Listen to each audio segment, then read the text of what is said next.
दिशांनी गुरुजन आले, सभा मंडपी स्वागत झाले. 10 दिशांनी गुरुजन आले, सभा मंडपी स्वागत झाले. पूर्व नियोजित पूर्व घडले, पूर्व नियोजित पूर्व घडले, सावरल्या नजरा. स्वागतम सुस्वागतम हा मानाचा मुजरा. स्वागतम सुस्वागतम हा मानाचा मुजरा.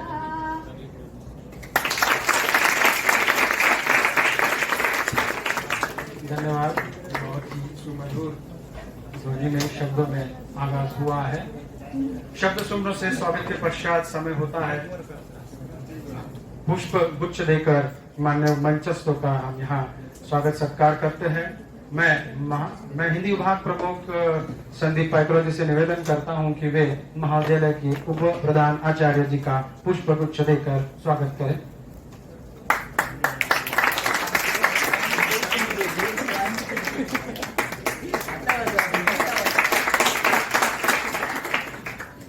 उपरांत मैं उप प्रधान आचार्य जी से निवेदन करता हूं कि वे हमारे महाविद्यालय में पधारे प्रोफेसर संतोष हीरावर जी का पुष्पगुच्छ देकर स्वागत करता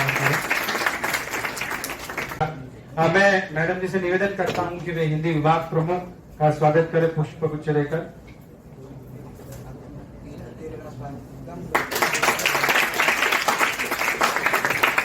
शाहू सर का भी पुष्पगुच्छ देकर स्वागत करता है।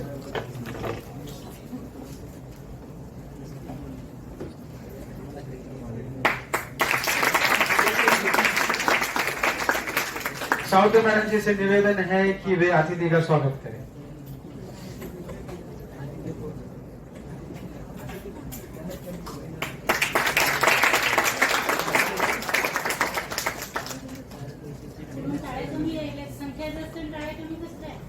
तालियों से सभागार होना चाहिए। तालियां ही होती है कि कार्यक्रम किस ओर बढ़ रहा है, तो जरूर कार्यक्रम अच्छे मार्ग की ओर ही बढ़ता जाएगा। किसी भी कार्यक्रम में स्वागत के उपरांत जो समय होता है वह भूमिका का समय होता है, और भूमिका प्रस्तुत करने के लिए मैं हिंदी विभाग प्रमुख को यहाँ आमंत्रित करना चाहूंगा। हाँ, कार्यक्रम में थोड़ा सा परिवर्तन, और मैं आदरणीय उप प्रधान आचार्य सोनकामड़ी मैडम जी को यहाँ आमंत्रित करता हूँ। वे आपसे शपथ ग्रहण करवाएंगे।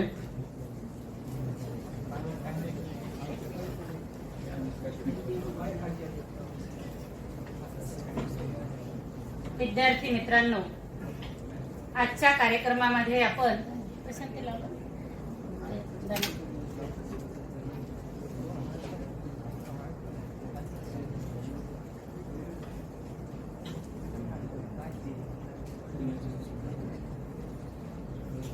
तुम्हाला डिजिटल बॅनर वाचून बरंच कळलेलं असेल।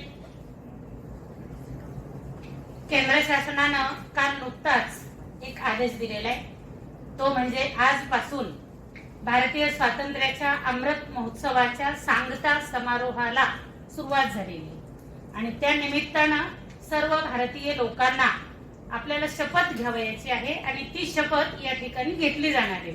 आपण सगळेच जण उभे राहणार आहोत।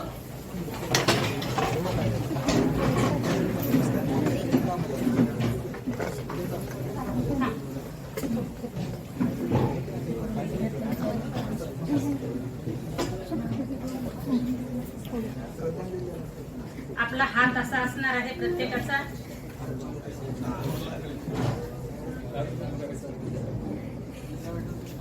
आम्ही शपथ घेतो की भारतास 2047 पर्यंत आत्मनिर्भर आणि विकसित राष्ट्र बनविण्याचे स्वप्न साकार करू गुलामीची मानसिकता मुळापासून नष्ट करू देशाच्या समृद्ध वारशाचा गौरव करू भारताची भारताची एकात्मता बलशाली करू आणि देशाचे संरक्षण करणाऱ्यांप्रती सन्मान बाळगू देशाचे नागरिक म्हणून सर्व कर्तव्यांचे पालन करू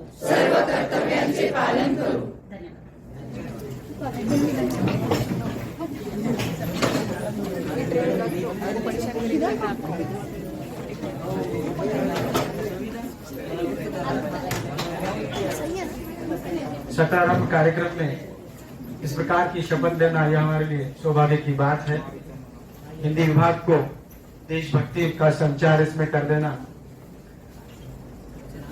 इसलिए उप प्रधान आचार्य को बहुत बहुत धन्यवाद ज्ञापन हम करते हैं हिंदी विभाग की ओर से कि उन्होंने हमें इस सूत्र से जोड़ा है।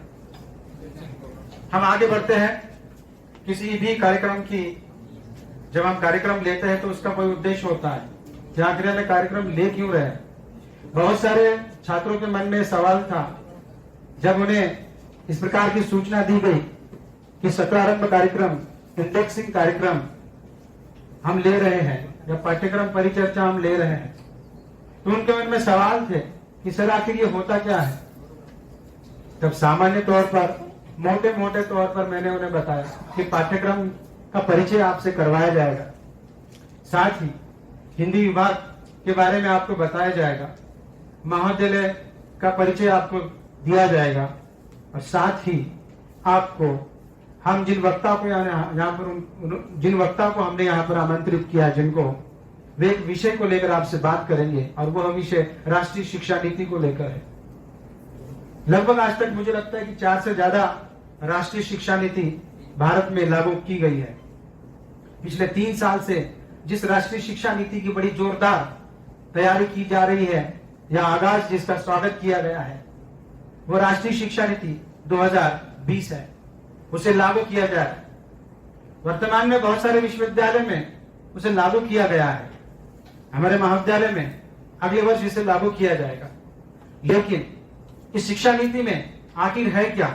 बहुत सारे सवाल, बहुत सारे प्रश्न, जिसके कारण संदेह और भ्रम की स्थिति छात्रों में और अध्यापकों में उपस्थित हो रही है।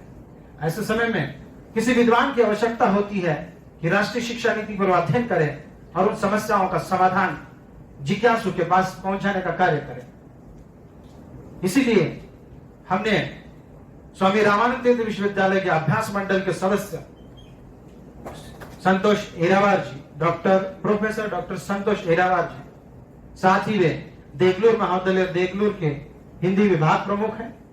लगभग पिछले 20 सालों से हिंदी अध्यापन का कार्य बड़ी ईमानदारी और निष्ठा से करते आ रहे हैं। ऐसे अध्यापक हमारे यहाँ पर उपलब्ध है जो हमें भूमिका के पश्चात मार्गदर्शन करेंगे। जैसे मैंने कहा कि इस कार्यक्रम का उद्देश्य या भूमिका क्या है, उसे समझने के लिए मैं यहाँ पर विस्तार से समझने के लिए यहाँ पर एक के बाद एक क्रमशः मैं भूमिका प्रस्तुत करने के लिए पहले संदीप पाइटवा जी को आमंत्रित करूंगा और उसके बाद अतिथि को संदीप पाइटवा जी को यह मंच मैं यहाँ सौंपता हूँ।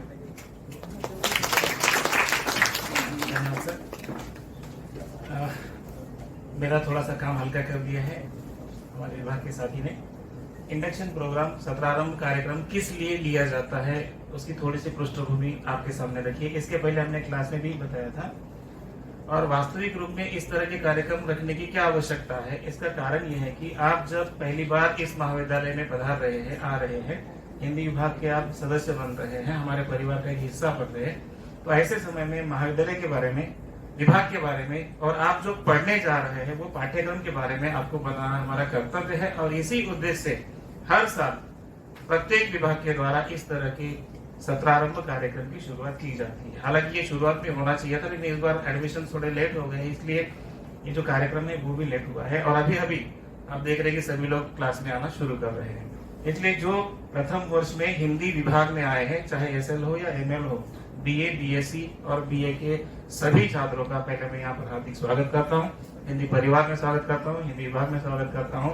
और आज का ये जो कार्यक्रम है, इस कार्यक्रम के पीछे की जो मुख्य भूमिका है, एक प्रास्ताविक के रूप में आपके सामने रखने की कोशिश करता हूँ। सबसे पहले तो आपको थोड़ा सा महाविद्यालय का इतिहास बताऊंगा। मैंने आपके सामने पीपीटी रखी है ताकि मेरा काम भी आसान हो जाएगा और ज्यादा समय भी बर्बाद नहीं होगा, क्योंकि हमें आने वाले अतिथि को सुनना भी है और वो जिस विषय पर मार्गदर्शन करने वाले हैं वो विषय हमारे लिए खास है। क्योंकि रोजी रोटी का जो सवाल है, कहते हैं ना पापी पेट का जो सवाल है, वो बड़ा महत्वपूर्ण होता है। अध्ययन के साथ साथ हमको जिस विषय को हम पढ़ रहे हैं उस विषय में वाकई में रोजगार मिलते हैं या नहीं, इसके बारे में भी थोड़ी बहुत जानकारी होनी चाहिए। अगर मिलते हैं तो कौन से ऐसे क्षेत्र है जिसके द्वारा हमें रोजगार मिल सकते हैं, जिसके द्वारा हम पैसा कमा सकते हैं। क्योंकि हर एक की इच्छा महाविद्यालय में आने के बाद में यही होती है कि पढ़ लिख कर वह अच्छा आदमी तो बने, इसके साथ साथ अपने परिवार का पालन पोषण करने के लिए या परिवार का उदर निर्वाह करने के लिए अपना योगदान भी दे। और इस बात को ध्यान में रखते हुए विभाग ने ये खास कार्यक्रम आपके लिए आयोजित किया है, जिसमें विभाग के बारे में थोड़ी सी जानकारी देकर मैं बाकी समय जो हमारे वक्ता है उनको देना चाहूंगा, क्योंकि उनके द्वारा जो आपके सामने विषय रखा जाएगा वो विषय खास आपके लिए होगा कि हिंदी में जो रोजगार के अवसर है। नई शिक्षा नीति तो आने वाली है, इसके बारे में आप आने वाले 3 साल में विस्तार से चर्चा सुनते रहेंगे। लेकिन ये नई शिक्षा नीति के साथ साथ जिस विषय को आप पढ़ रहे हैं या जिस विषय को आपने चुना है उस विषय में वाकई में कोई रोजगार है या नहीं, अगर है तो कौन से ऐसे क्षेत्र है, ये आपके सामने खुलकर ज्यादा विस्तार से रखेंगे। क्योंकि आप जानते हैं कि आने वाले दिनों में नौकरियों का कुछ भरोसा नहीं है। सरकार नौकरियां निकालेगी, कुछ गारंटी नहीं है, जितनी मिलेगी उतनी मिलती रहेंगी। तो इसके अतिरिक्त रोजगार के लिए कुछ ना कुछ हमारे विषय में ऐसी जो विशेषताएं हैं वो आपके सामने रखने का प्रयास इस छोटे से कार्य के माध्यम से किया जाने वाला है। उसके पहले विभाग के बारे में, महाविद्यालय के बारे में थोड़ी सी जानकारी हाईलाइट में आपके सामने रखता हूँ, एक एक करके आपके सामने आ जाएगा। पहले विभाग के बारे में, महाविद्यालय के बारे में आपके सामने जो नए लोग आए हैं थोड़ी सी जानकारी होना जरूरी है। ये जो यशवंत महाविद्यालय श्री शारदा भवन शिक्षण संस्था एजुकेशन सोसाइटी की एक शाखा है, जो कि 1963 में स्थापन हुई थी। महाविद्यालय के प्रारंभ से ही हिंदी विभाग यहाँ पर कार्यरत है और खास करके अहिंदी क्षेत्र में तथा हिंदी भाषा के प्रति छात्रों के मन में रुचि निर्माण हो, इसी उद्देश्य से लगभग 1963 से लेकर आज तक हिंदी विभाग निरंतर काम करता आ रहा है और भविष्य में भी काम करता रहेगा। ये महाविद्यालय के बारे में थोड़ी सी जानकारी।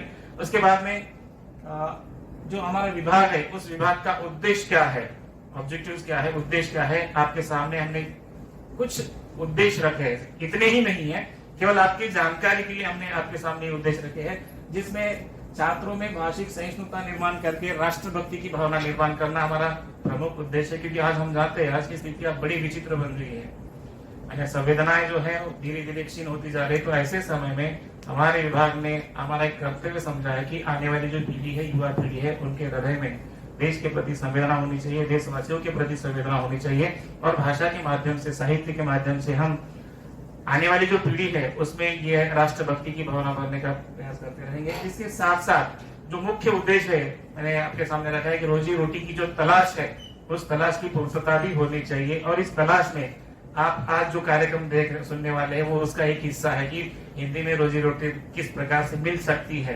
केवल सरकारी नौकरी करने से ही पैसा नहीं मिलेगा, बल्कि इसके अतिरिक्त भी अनेक ऐसे अवसर है जहाँ पर आपको रोजगार भी मिल सकते हैं, पैसा भी मिल सकता है। तो ये जो रोजगार के अवसर है वो छात्रों तक पहुंचाना, ये भी हमारा विभाग का एक उद्देश्य है। उसके बाद में हिंदी भाषा और साहित्य के प्रति छात्रों में रुचि निर्माण करना, उनमें जिज्ञासा निर्माण करना, साहित्य पढ़ने की प्रेरणा देना, ये हमारे विभाग का एक प्रमुख उद्देश्य रहा है।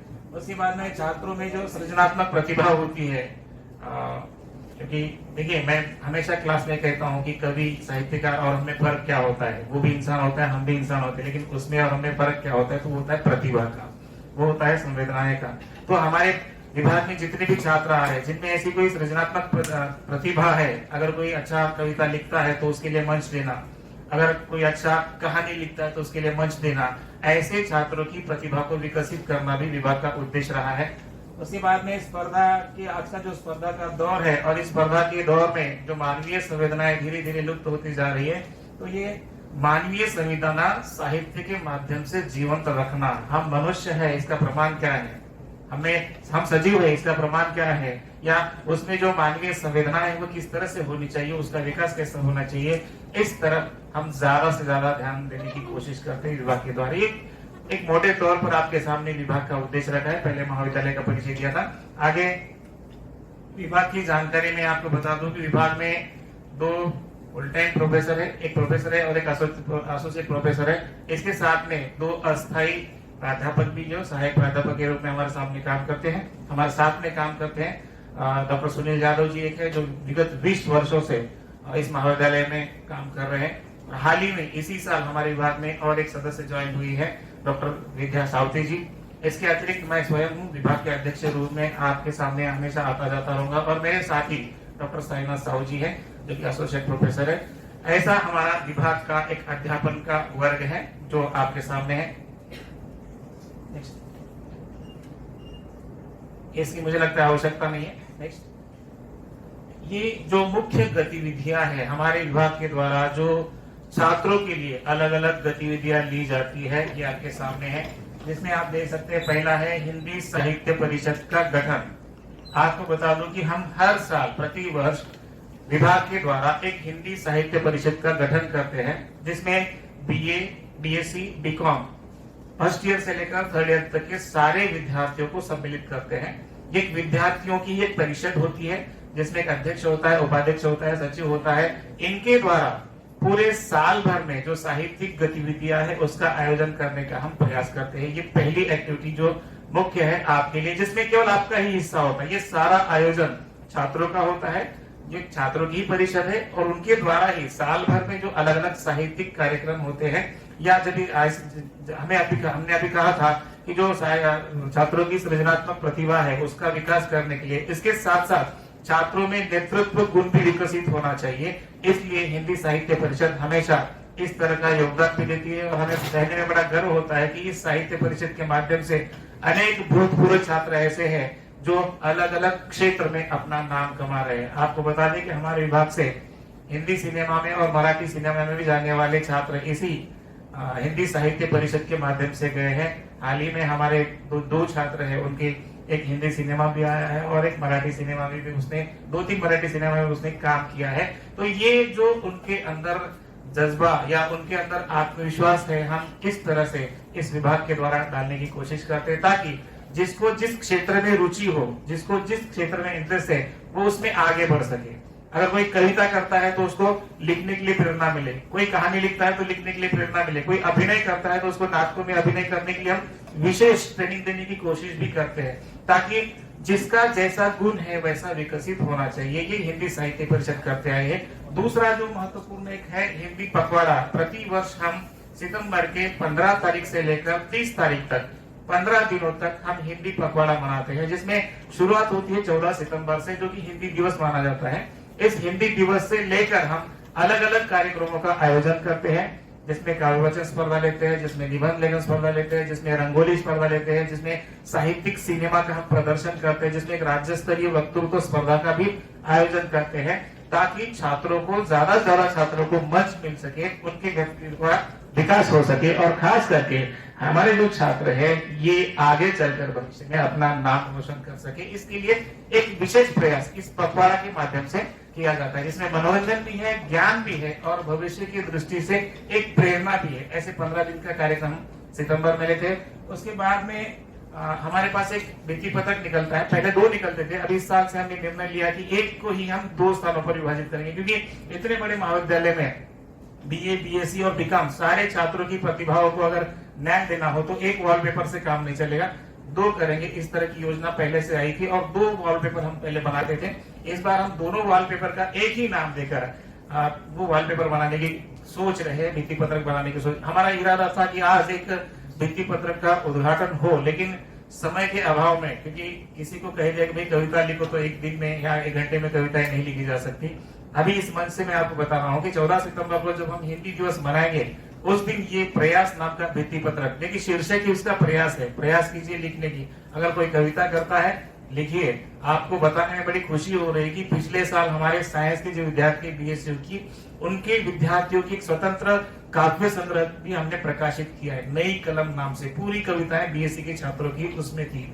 इस बार इसको हम विस्तार देना चाहते हैं। बीए के छात्र भी अगर हिंदी में कविता लिखते हैं, हाँ, शर्त यह है कि खुद की कविता होनी चाहिए, दूसरों की इंटरनेट से चुराई वाली कविता नहीं चाहिए। अगर आप कविता लिखते हैं सादर आमंत्रित है। आपके जो सर पढ़ाते हैं उनके थ्रू अगर मेरे पास आता है तो भी चलता है, डायरेक्टली आप मेरे पास आते हैं तो भी चलता है। बीएससी वाले जादव सर से मिल सकते हैं, बीकॉम वाले साहू सर से मिल सकते हैं, बीए वाले मुझे मिल सकते हैं या मैडम से भी मिल सकते हैं। हम किसी को भी मिलकर आप अपनी रचना दे सकते हैं। आने वाले 14 सितंबर को हम एक लिखित पत्रक प्रकाशित करने वाले हैं जिसका नाम प्रयास है।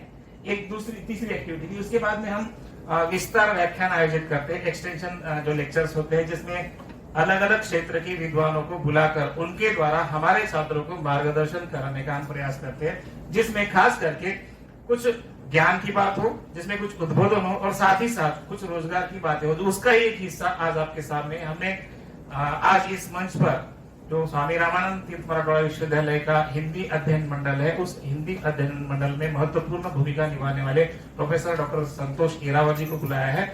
ये नई शिक्षा नीति का जो सिलेबस डिजाइन का पूरा काम इनके हाथों पर हुआ है, तो हमने सोचा है कि उनकी उस ज्ञान का उपयोग हमारे छात्रों को भी होना चाहिए, इसलिए हमने बुलाया है।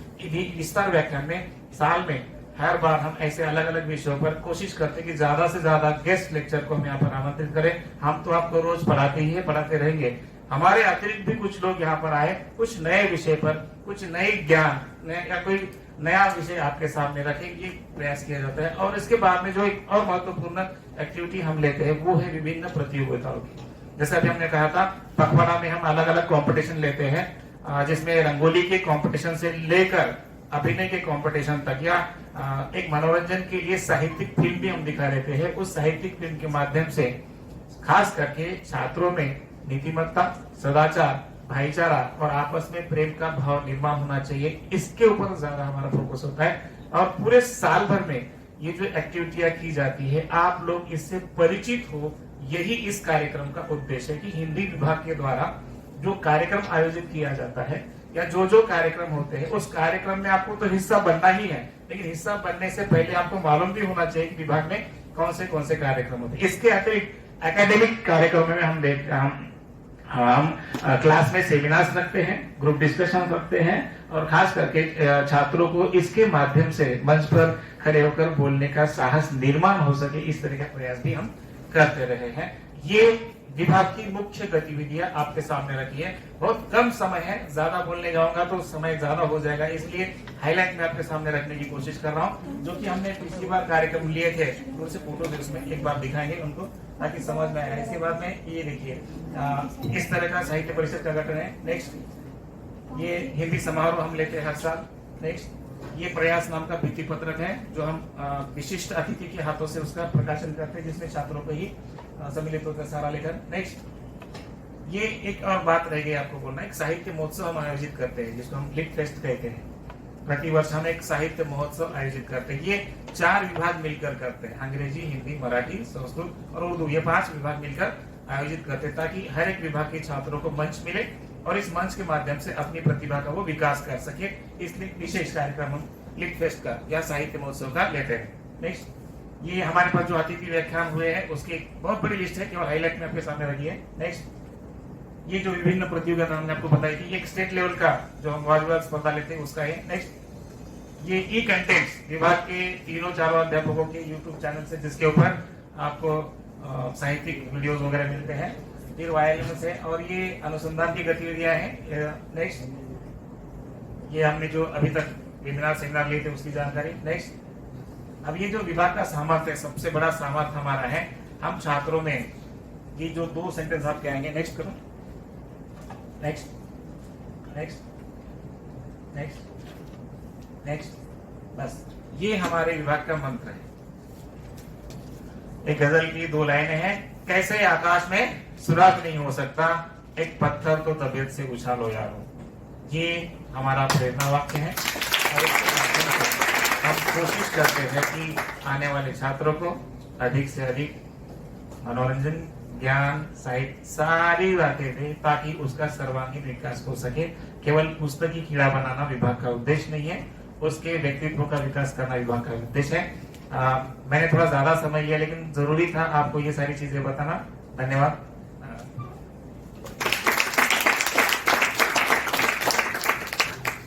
बहुत बहुत धन्यवाद सर।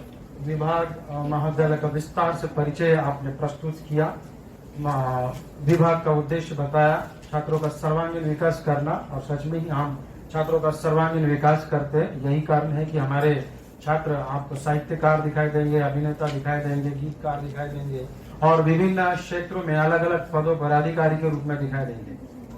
आने वाले समय में हम उनसे मुलाकात आपसे करवाते रहेंगे। आगे बढ़ते हैं, समय है जिसका आप बेसब्री से इंतजार कर रहे हैं और वक्ता जिन्हें हमने आमंत्रित किया है, अब समय है उनका। विषय उनको हमने दिया है राष्ट्रीय शिक्षा नीति में रोजगार के अवसर। देगलूर महाविद्यालय देगलूर से हिंदी विभाग प्रमुख प्रोफेसर संतोष एरावार जी को हमने आमंत्रित किया है। वे हिंदी अभ्यास मंडल के सदस्य हैं। जो पाठ्यक्रम में आप कविता, कहानी या विभिन्न विधाओं को पढ़ते हैं, उस विभिन्न विधाओं का चयन करके जो पाठ्यक्रम बनाते हैं उसका एक मंडल होता है। उस मंडल के वे सदस्य हैं। आने वाले समय में पाठ्यक्रम परिवर्तित होगा, अगले साल से बदल जाएगा, तो उनमें उन्होंने बहुत सारा काम किया राष्ट्रीय शिक्षा नीति के अंतर्गत। तो आने वाले समय में वो पाठ्यक्रम हम पढ़ेंगे। तो हमने खासकर उन्हें इसलिए बुलाया है कि आप वो काम कर चुके हैं और अभ्यास मंडल के साथ काम कर चुके हैं, राष्ट्रीय शिक्षा नीति के अंतर्गत काम कर चुके हैं, तो उन्हें बहुत सारा भी अनुभव है, उनका पठन पाठन है। तो ऐसे अभ्यास मंडल के सदस्य एक निष्ठावान, ईमानदार अध्यापक, छात्र प्रिय अध्यापक है वे, और समीक्षा के क्षेत्र में उनका अच्छा कार्य है। लगभग 10 से ज्यादा किताबें उन्होंने लिखी है और वे कवि हृदय भी रखते हैं, कविताएं भी वे करते हैं। मुझे लगता है कि राष्ट्रीय शिक्षा नीति पर जब वो बात करेंगे तो मौका मिलने पर वे जरूर छात्रों को कविता भी सुनाएं। ऐसे में उनसे विशेष अनुरोध यहाँ करूंगा। मैं ज्यादा समय नहीं लूंगा उनके परिचय का। किसी भी बड़े वक्ता का परिचय बोलकर नहीं होता है, मेरे द्वारा प्रस्तुत करके नहीं होता है, बल्कि वक्ता जब आकर बात करता है तो उसके जरिए उसका परिचय अपने आप छात्रों को होने लगता है। तो मैं यहाँ आपके बीच और वक्ता के बीच ज्यादा समय नहीं लूंगा और मैं सीधे यहाँ पर आमंत्रित करता हूँ प्रोफेसर संतोष एरावार जी को, वे यहाँ आए और राष्ट्रीय शिक्षा नीति में रोजगार के अवसर एवं पाठ्यक्रम, इन दोनों विषयों को लेकर आपके सम्मुख विस्तार से बात रखें। संतोष एरावार।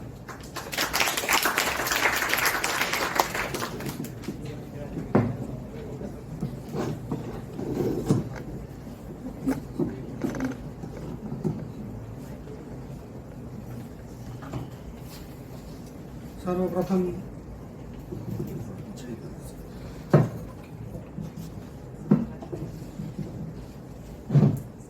सभी को आवाज आ रही है क्या? इसको निकाल ही देगा। नहीं, ऐसी बात नहीं।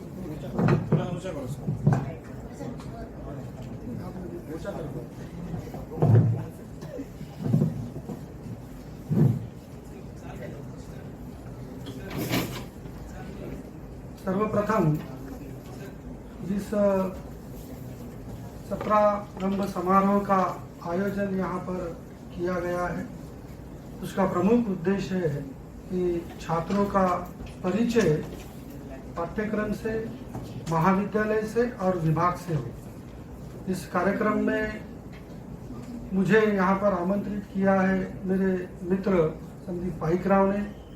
उनका मैं सर्वप्रथम आभार व्यक्त करता हूँ। अध्ययन मंडल का सदस्य ये संयोग की बात है, लेकिन उन्होंने मुझे इसलिए बुलाया है कि वो मेरे मित्र हैं। मैं और संदीप पाइकराव सर 4 साल हमने एक रूम में बिताए हैं। हमने एक साथ पढ़ाई की है, हमने एक साथ अध्ययन और अध्यापन का कार्य किया है, लेखन का भी कार्य किया है। तो ऐसे हमारे प्रिय मित्र संदीप जी ने यहाँ मुझे मित्र होने के कारण आमंत्रित किया है। मैं उनका तहे दिल से आभार व्यक्त करता हूँ। इस कार्यक्रम के अध्यक्ष, इस महाविद्यालय के उप प्रधानाचार्य मैडम जी, मैं इनका भी यहाँ पर आभार व्यक्त करता हूँ। और हमारे जो मित्र हैं सुनील जाधव सर, ये हमारे मित्र भी है और हमारे मार्गदर्शक भी है, क्योंकि हमने इनसे भी बहुत कुछ सीखा है। ये भी एक साहित्यिक है, एक आलोचक है, अनेक राष्ट्रीय और अंतर्राष्ट्रीय पुरस्कार भी सर को प्राप्त हो चुके हैं और एक पत्रिका का भी ये संपादन करते हैं। और हमारे भाई साहू सर, ये भी हमारे मित्र बाद में बने हैं, लेकिन ये भी हमारे एक अच्छे मित्र है। तो देखिए, ये जो कार्यक्रम यहाँ पर आयोजित किया गया है, ये आयोजन का मुख्य उद्देश्य है छात्र का पाठ्यक्रम से परिचय। और जब तक हमें हमारे पाठ्यक्रम से परिचय नहीं होता है, जब तक हमें हमारा परिचय नहीं होता है, तब तक हम सही दिशा में कदम नहीं बढ़ा सकते। यानी पाठ्यक्रम का भी परिचय आवश्यक है और उसके साथ साथ हमें हमारा भी परिचय होना चाहिए। छात्र जब 12वीं की पढ़ाई पूरी करके स्नातक पढ़ाई करने के लिए महाविद्यालय में आते हैं और नई शिक्षा को ग्रहण करते हैं, तो उसका उद्देश्य यह होता है कि छात्र अपना सर्वांगीण विकास कर सके। और कोई भी कार्य बिना उद्देश्य का नहीं है। आप यहाँ महाविद्यालय में पढ़ने के लिए आए हैं, इसका भी कोई ना कोई उद्देश्य है। कोई नौकरी के लिए महाविद्यालय में पढ़ने के लिए आया होगा, तो हो सकता है कि चलो डिग्री होने के बाद शादी आसानी से हो जाए, इसलिए भी कोई पढ़ने के लिए आया होगा। निरुद्देश्य कुछ नहीं है। तो पाठ्यक्रम भी रखने का जो उद्देश्य है, वह उद्देश्य आपके सामने यहाँ पर रखना है। और दूसरा, जो नई शिक्षा नीति आने वाली है, देखिए नई शिक्षा नीति आपसे ही प्रारंभ होने वाली थी। आप पहले छात्र थे नई शिक्षा नीति के, और हमारे विश्वविद्यालय ने पूरी तैयारी भी की थी कि इसी वर्ष से नई शिक्षा नीति छात्रों के लिए प्रारंभ हो सके। परंतु पुणे विश्वविद्यालय, मुंबई विश्वविद्यालय, औरंगाबाद विश्वविद्यालय, बड़े बड़े विश्वविद्यालयों की इस नई शिक्षा नीति के कदम पीछे थे, इसलिए हमें उनके साथ एक कदम पीछे लेना पड़ा। नहीं तो आप नई शिक्षा नीति, आप इसे निकाल लीजिए, नहीं तो आप इस वर्ष नई शिक्षा नीति के पहले छात्र होते। तो अगले साल से ये नई शिक्षा नीति आने वाली है, तो हम थोड़ी बहुत नई शिक्षा नीति पर चर्चा करेंगे, पाठ्यक्रम के उद्देश्य पर थोड़ी चर्चा करेंगे, और जो हिंदी में जो रोजगार के अवसर हैं, हम उस पर भी थोड़ी थोड़ी हम चर्चा करेंगे। और अगर आपको कोई प्रश्न है, आपकी कोई जिज्ञासा है, आपकी कोई समस्या है, तो आप बेझिझक वो भी हमें पूछ सकते हैं। क्योंकि हम जब पढ़ाते हैं तो मैं बहुत बार ये देखता हूँ कि छात्र 3 साल की स्नातक की पढ़ाई करते हैं, 2 साल की स्नातकोत्तर की पढ़ाई करते हैं, लेकिन 5 साल में कभी 5 प्रश्न भी वो नहीं पूछते। उनके प्रश्न अनेक होते हैं, परंतु वो पूछते नहीं है। तो अगर आपकी कोई जिज्ञासा और अगर कोई प्रश्न है तो भी आप पूछ सकते हैं। तो देखिए, जो सर्वप्रथम कि हमें जो पाठ्यक्रम रखा गया है, उस पाठ्यक्रम का उद्देश्य ये है कि छात्रों का सर्वांगीण विकास हो। अगर आप पाठ्यक्रम को अगर देखेंगे तो साहित्य की 5 विधाएं आप इस वर्ष पढ़ने वाले हैं, सेकंड लैंग्वेज और मेन लैंग्वेज दोनों पकड़कर। हिंदी साहित्य की अनेक विधाएं हैं, उसमें से कहानी विधा, उपन्यास विधा, एकांकी विधा, नाटक विधा और काव्य विधा, इन 5 विधाओं का अध्ययन इस वर्ष आप करने वाले हैं। और इन विधाओं के शीर्षक पर हम चर्चा नहीं करेंगे। वो पाठ्यक्रम की जो विश्वविद्यालय की जो पाठ्यक्रम है उसमें सब शीर्षक दिए गए हैं। पाठ्यक्रम रखा क्यों गया है, हम इस पर थोड़ी चर्चा करेंगे। तो इन 5 विधाओं का अध्ययन आपको इस वर्ष करना है, और अगले साल और नई विधाएं, और उससे अगले साल आपको और नई विधाएं पढ़ने को मिलेगी। तो देखिए, 34 वर्ष के बाद जो नई शिक्षा नीति आने वाली है अगले वर्ष से, उसका प्रमुख उद्देश्य यही रहा है कि परंपरा से चली आ रही शिक्षा पद्धति को तोड़कर एक नई ऐसी शिक्षा पद्धति लाना जिससे छात्र अपने वैयक्तिक, सामाजिक और राष्ट्रीय जीवन में सफल हो सके या परिपूर्ण हो सके। देखिए, सर्टिफिकेट या प्रमाण पत्र प्राप्त करना ये केवल शिक्षा का उद्देश्य नहीं है, वो तो आप घर पर बैठ कर भी वो कर सकते हैं।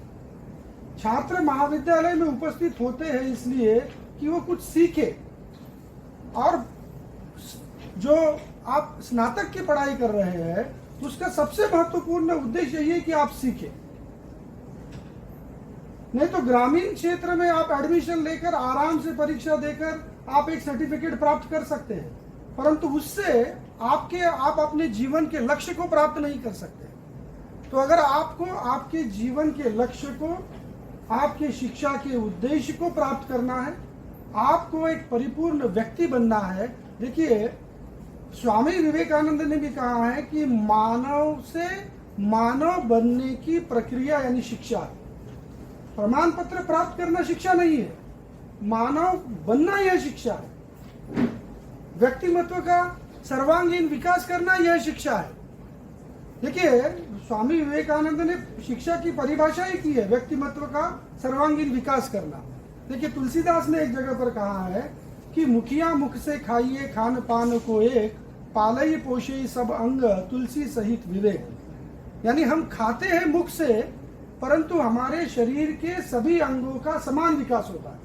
और ऐसा नहीं होता है कि एक आंख हमारी बढ़ गई है और एक आंख हमारी बढ़ी ही नहीं, एक हाथ कम बढ़ा है, एक हाथ अधिक बढ़ा है। यानी क्या हम हाथ से, आंख से, कान से, पैर से अलग अलग खाते हैं क्या? खाते तो केवल मुख से है, परंतु शरीर के सभी अंगों का समान विकास होता है।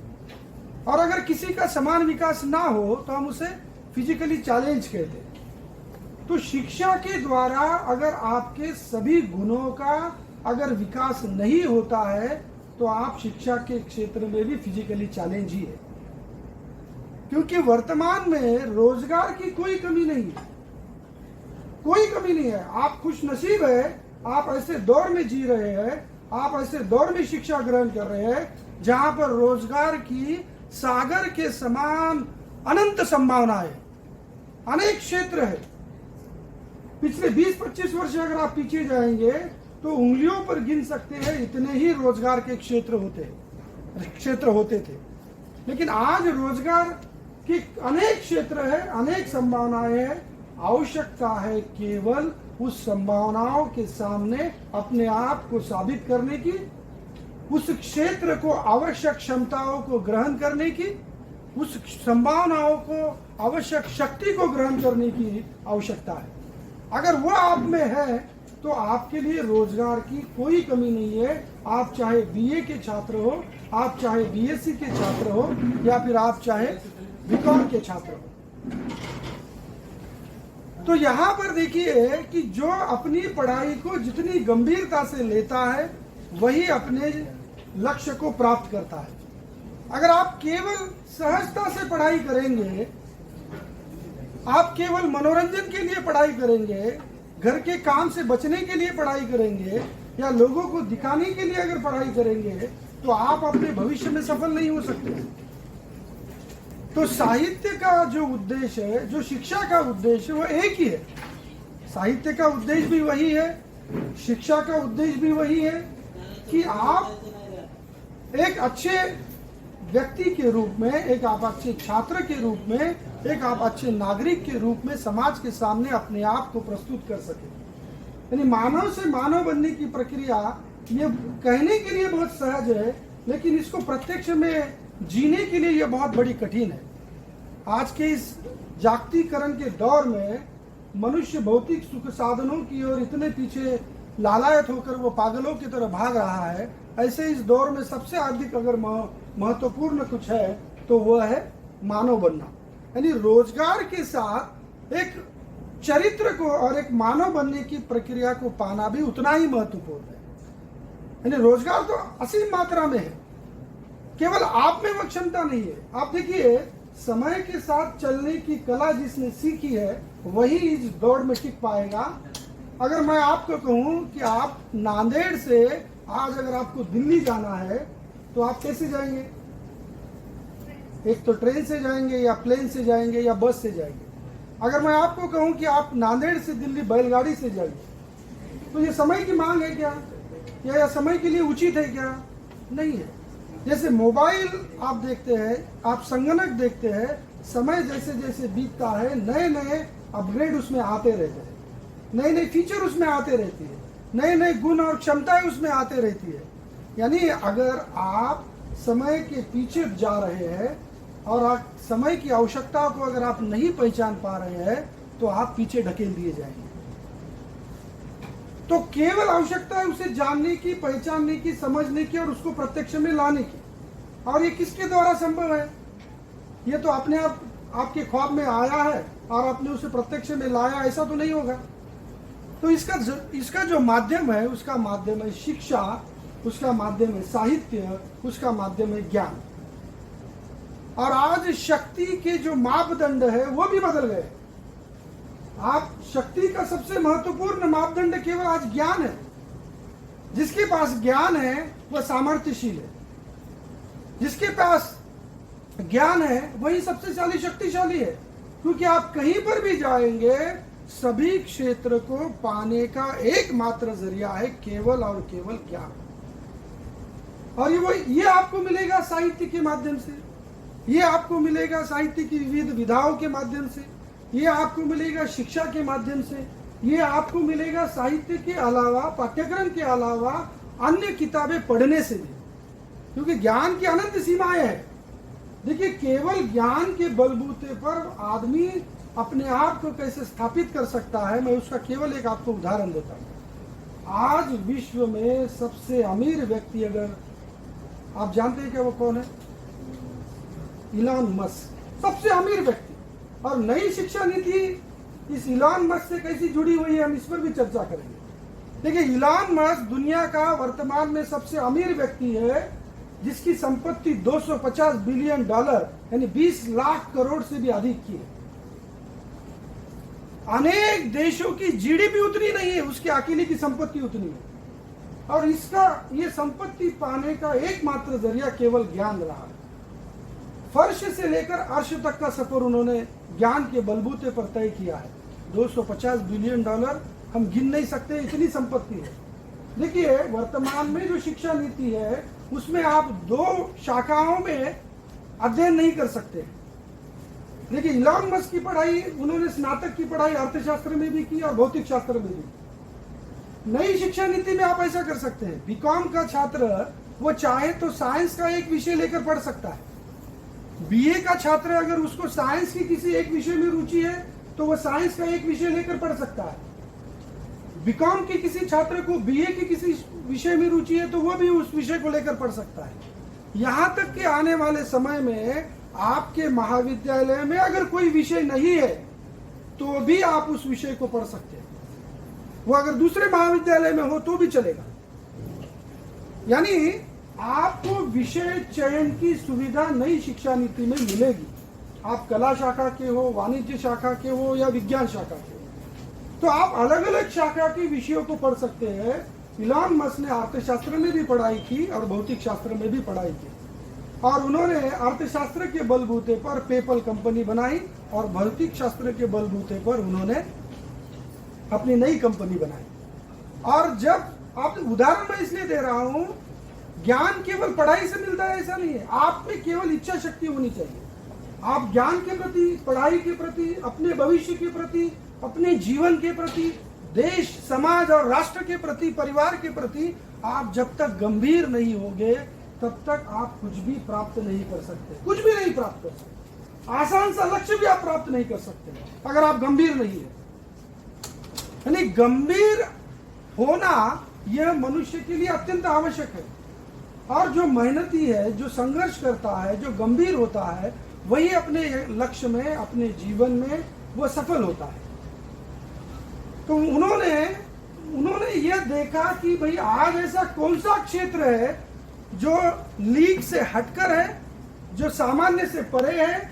रॉकेट है, वो दुनिया भर में इस्तेमाल किए जाते हैं और वो $250 बिलियन की उनकी कंपनी बन गई केवल ज्ञान के बलबूते। तो आप आने वाली शिक्षा नीति में भी आप अलग अलग विषय को पढ़ सकते हैं। आपके महाविद्यालय में अगर कोई विषय नहीं तो आप उसे भी पढ़ सकते हैं। यहां तक कि आपके शहर में भी वह विषय नहीं है तो अभी आप उसे पढ़ सकते हैं, क्योंकि इसमें 40% तक आपको ऑनलाइन शिक्षा की सुविधा दी गई है। जो ऐसे विषय है, जो वोकेशनल विषय है, जो स्किल के विषय है, उसको बास्केट 1 और बास्केट 2 में रखे गए। और इस बास्केट 1 और बास्केट 2 के विषय आप अपने सुविधा, आप अपने रुचि और आप अपने सामर्थ्य के अनुरूप उसे पढ़ सकते हैं। आप उसे ग्रहण कर सकते हैं। उस क्षेत्र में अपना भविष्य या रोजगार की अनेक संभावनाओं को भी आप ढूंढ। यानी देखिए, आवश्यकता है केवल आपको अपने आप को परिपूर्ण बनाने की। देखिए हमारी आदत क्या है, हमें अगर कुछ नहीं मिलता है लोग दूसरों पर मर देते हैं बहुत आसानी से। मुझे जो असफलता मिली है ये इसके कारण मिली है, मैं जो अपने इस लक्ष्य तक पहुंच नहीं पाया हूं उसके लिए मेरी परिस्थिति जिम्मेदार है, मेरा परिवेश जिम्मेदार है, मेरा परिवार जिम्मेदार है। यानी हम अपनी विफलताओं को दूसरों के ऊपर मढ़ते हैं और अपनी कमजोरियों को हम छुपाते हैं। और इसीलिए शिक्षा का पहला उद्देश्य क्या है, अपने आप को पहचानना और मानव से मानव बनना। यानी आपको अपने आप को भी पहचानना है कि आप कितने सही और कितने गलत हैं, आप कितने योग्य और कितने अयोग्य हैं। अगर हम अपने आप को नहीं पहचानेंगे तो हम पहला कदम भी ठीक से नहीं ले पाएंगे। कॉमर्स के छात्रों को पता है कि कॉमर्स में एक कंसेप्ट है स्वॉट एनालिसिस, SWOT की, यानी जिसमें आपको अपनी क्षमता, अपनी सामर्थ्य, अपनी कमजोरी और थ्रेट को पहचानना होता है। हम क्या करते हैं, हम कोई भी कार्य बिना नियोजन के करते हैं जिसके कारण हमारे जीवन में अधिकतर असफलताएं आती है। फिर वो परीक्षा हो, वो कोई लक्ष्य प्राप्ति हो, वो कोई व्यापार हो, वो कोई निर्माण हो, यानी बिना किसी नियोजन के, बिना किसी तैयारी के, बिना किसी ज्ञान के, बिना किसी गंभीरता से आप उसे करने का प्रयास करेंगे तो 99% आपको असफलता ही मिलेगी। सफलता का कोई मंत्र नहीं होता है कि किसी ने मंत्र कहा और आप सफल बन गए। सफलता को आपको आपके रगों में, आपके मन, मस्तिष्क और बुद्धि और विचारों में बसाना पड़ता है। उसके बाद आप कहीं जाकर आप अपने क्षेत्र में सफल बनते हैं। तो शिक्षा का जैसा उद्देश्य सर्वांगीण विकास है, वैसे हमें जो पाठ्यक्रम रखा गया है, अगर आप उसको ध्यान से अगर देखेंगे, जो कहानी रखी गई है, जो नाटक रखे गए हैं, जो एकांकियां रखी गई है, जो कविताएं रखी गई है, इन सारी साहित्यिक रचनाओं में आपको मूल्यों की भरमार दिखाई देगी, आपको निर्माण की भरमार दिखाई देगी। यानी स्वयं का निर्माण, समाज का निर्माण, राष्ट्र का निर्माण। देखिए हम अपने निर्माण के साथ साथ भी प्रत्यक्ष और अप्रत्यक्ष रूप से समाज और राष्ट्र के निर्माण में हम अपना योगदान देते रहते हैं। अगर आप रचनाओं को ठीक से और गंभीरता से अगर पढ़ेंगे, केवल पढ़ना है, उसे लिखना है और पास होना है, यहाँ तक अगर आप उसको सीमित रखेंगे तो वह केवल एक प्रक्रिया है। अगर आप उसे अगर आप गंभीरता से पढ़ेंगे और उसे प्रत्यक्ष में लाने का प्रयास करेंगे तो वो आपके जीवन में सफलता का वो मंत्र है।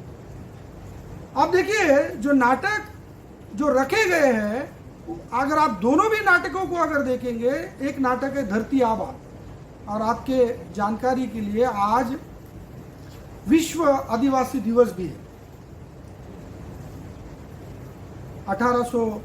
1982 से विश्व आदिवासी दिवस मनाया जाता है। और दूसरी सबसे महत्वपूर्ण आज जो दिन मनाया जाता है वो अगस्त क्रांति दिन, यानी आज के ही दिन भारत छोड़ो आंदोलन का प्रारंभ भारत में हुआ था। यानी आज दो महत्वपूर्ण दिन है, एक है अगस्त क्रांति दिन और दूसरा है विश्व आदिवासी दिवस। और देखिए आप ये दोनों आपके जो प्राध्यापक है, ये दोनों आदिवासी क्षेत्र से आए हुए हैं। यानी आदिवासी यानी ऐसे लोग जो भारत के मूल निवासी हैं और वही प्रवाह से कटे हुए हैं। यानी मानव के विकास का अगर आप इतिहास देखेंगे तो हम आधुनिक मानव का विकास 2 लाख वर्ष पुराना मानते हैं और मानव प्रक्रिया का विकास ये 40 करोड़ वर्ष पुराना मानते हैं।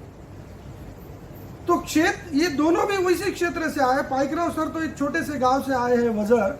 आपको एक घटना यानी उनके जीवन का एक पहलू आपको बताता हूँ कि कठिनाइयों में भी कैसे व्यक्ति अगर कुछ पाने की इच्छा रखता है तो वो कैसे उसे पाएगा। मैं और सर एक ही रूम में रहते हैं, आपको जानकर अचरज होगा। सर महाविद्यालय की पढ़ाई करते करते नौकरी करते थे, और कहाँ नौकरी करते थे वो अगर आप सुनेंगे, और वो उससे कितने दूर है वो बात इसलिए कह रहा हूँ, 600 रुपये माह तनख्वाह पर एक वो वाइन मार्ट में नौकरी करते थे और उसी 600 रुपये से वो अपने मेस का भी वही 600 रुपये मेस वाले को वो देते थे वाइन मार्ट पर शाम से। क्योंकि वाइन मार्ट पर इसलिए नौकरी करना है क्योंकि दिन में पढ़ाई करनी पड़ेगी और वाइन मार्ट चलता है ये 6 के बाद, 6 से 11 काम करना, पढ़ाई करना, परीक्षाएं पास होना और फिर यहाँ तक पहुँचना। देखिए, हम जिस व्यक्ति को यहाँ पर पहुँचा हुआ देखते हैं उसके पीछे एक लंबा संघर्ष होता है। 10, 15, 20, 25 वर्षों का संघर्ष होता है, उसके बाद वो वहाँ आकर वो बैठते हैं। फिर आपको क्या लगता है कि ये इस पद पर है, बड़े शाने हैं, हमें कुछ बता रहे हैं। यानी आपको आज जहाँ पर है हम वो दिखाई देता है, लेकिन हम यहाँ पर कैसे पहुंचे हैं इसको अगर जानना है तो आपको साहित्य को पढ़ना होगा। हमें नहीं, जितने भी महान रचनाकार, महान क्रांतिकारी, महान व्यक्ति समाज, राष्ट्र, अर्थ, संस्कृति के क्षेत्र में हुए हैं, आप उनकी संघर्ष यात्रा को पढ़ेंगे, निश्चित तौर पर आपको एक सही दिशा, सही सोच आपको प्राप्त होगी। तो इतना संघर्ष करके हम यहाँ पर आए हैं। तो एक केवल आपको उदाहरण देता हूं कि बिना संघर्ष के कुछ नहीं मिलता है। आपने सुना होगा, दुनिया के सबसे प्रसिद्ध चित्रकार का नाम आपको पता है क्या? हाँ, स्पेन से है। और विज्ञापन में उनका एक दो आपने विज्ञापन देखा है तो वो विज्ञापन में उनका नाम भी आया है, पाब्लो पिकासो। पिकासो स्पेन के सबसे एक उस समय के बेहतरीन चित्रकार थे। और एक सर्फ एक्सेल का विज्ञापन आता है, शायद आपने देखा होगा, क्योंकि विज्ञापन में भी रोजगार की अनंत संभावना है। एक एक विज्ञापन लिखने के लिए लाखों और करोड़ों रुपए दिए जाते हैं, एक एक विज्ञापन लिखने के लिए। एक सर्फ एक्सेल का विज्ञापन है, अगर आपने उस विज्ञापन में देखा होगा, एक छोटा सा बच्चा ऐसे हाथ में उसकी एक छड़ी है, छड़ी के सामने एक ब्रश लगा हुआ है और वो ऐसे पेंटिंग कर रहा है। और वहां से अक्षय कुमार आता है और उसे कहता है, वहां रे मेरे पिकासो, वहां पर वो नाम आया है। यानी वो ये कहना चाहता है कि अगर आप इस तरह से पेंटिंग करेंगे तो आप पिकासो नहीं बन पाएंगे। तो पिकासो एक स्पेन के बहुत बड़े चित्रकार थे और वह उनमें ऐसी बेहतरीन कलाएं थी जो सबसे विश्व प्रसिद्ध वो चित्रकार बने।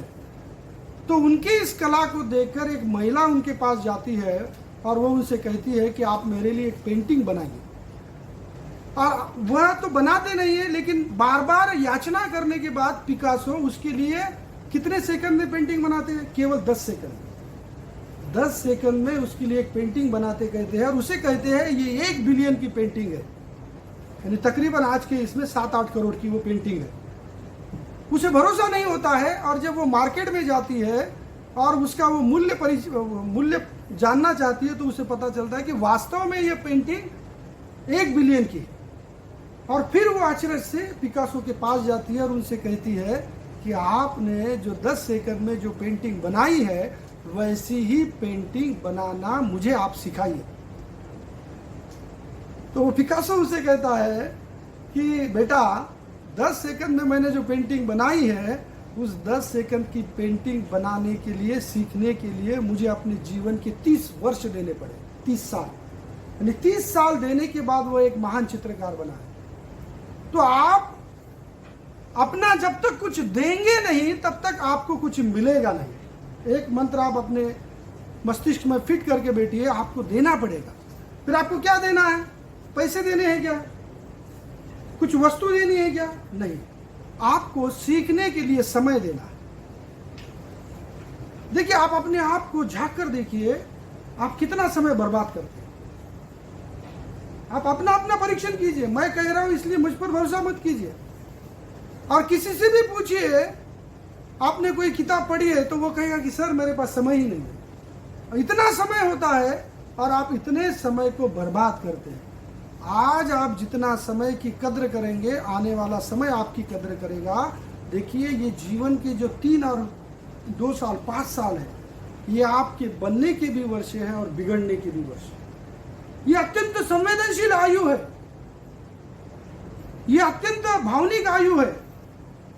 आप अगर स्वामी विवेकानंद का निबंध पढ़ेंगे युवाओं से, एसएल में पाठ्यक्रम में एक कविता रखी गई है, वीरों का कैसा हो वसंत।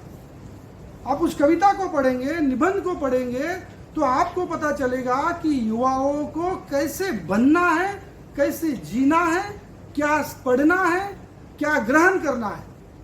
देखिए, एक गलती आपके जीवन को आबाद भी कर सकती है और एक छोटी सी गलती आपके जीवन को बर्बाद भी कर सकती है। तो सही और गलत की पहचान आपको शिक्षा देती है, साहित्य देता है।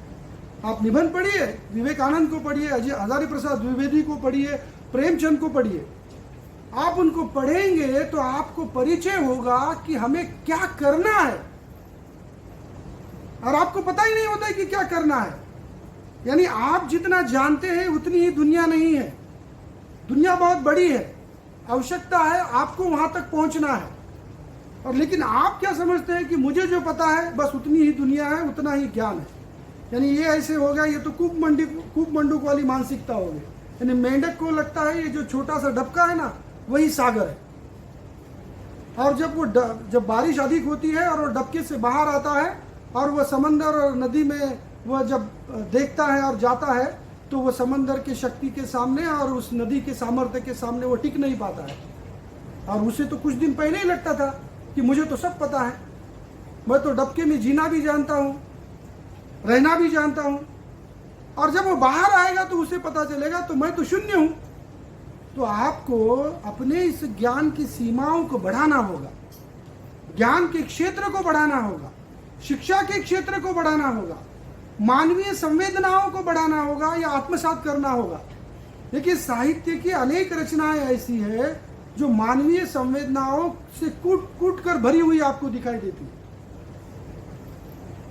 फिर वह आदिवासी विमर्श से जुड़ी हुई हो, दलित विमर्श से जुड़ी हुई हो, पुरुष विमर्श से जुड़ी हुई हो, या फिर वो बाल विमर्श से जुड़ी हुई हो, किन्नर विमर्श से जुड़ी हुई हो, सभी विमर्श की रचनाएं आपके पाठ्यक्रम में रखी गई है ताकि आपका सभी का परिचय हो सके, आप सभी की पीड़ा को जान सके। यानी आपके जीवन में पीड़ा नहीं है इसका मतलब कहीं पर भी पीड़ा नहीं है, ऐसा नहीं होता है।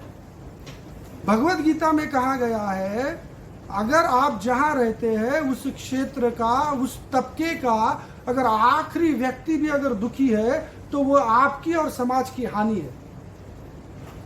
तो इन मानवीय संवेदनाओं का परिचय आपको साहित्य के द्वारा होता है, मानवीय मूल्यों का परिचय आपको साहित्य के द्वारा होता है कि मानवीय मूल्य क्या है, राष्ट्रीय मूल्य क्या है, सामाजिक मूल्य क्या है, पारिवारिक मूल्य क्या है, सांस्कृतिक मूल्य क्या है।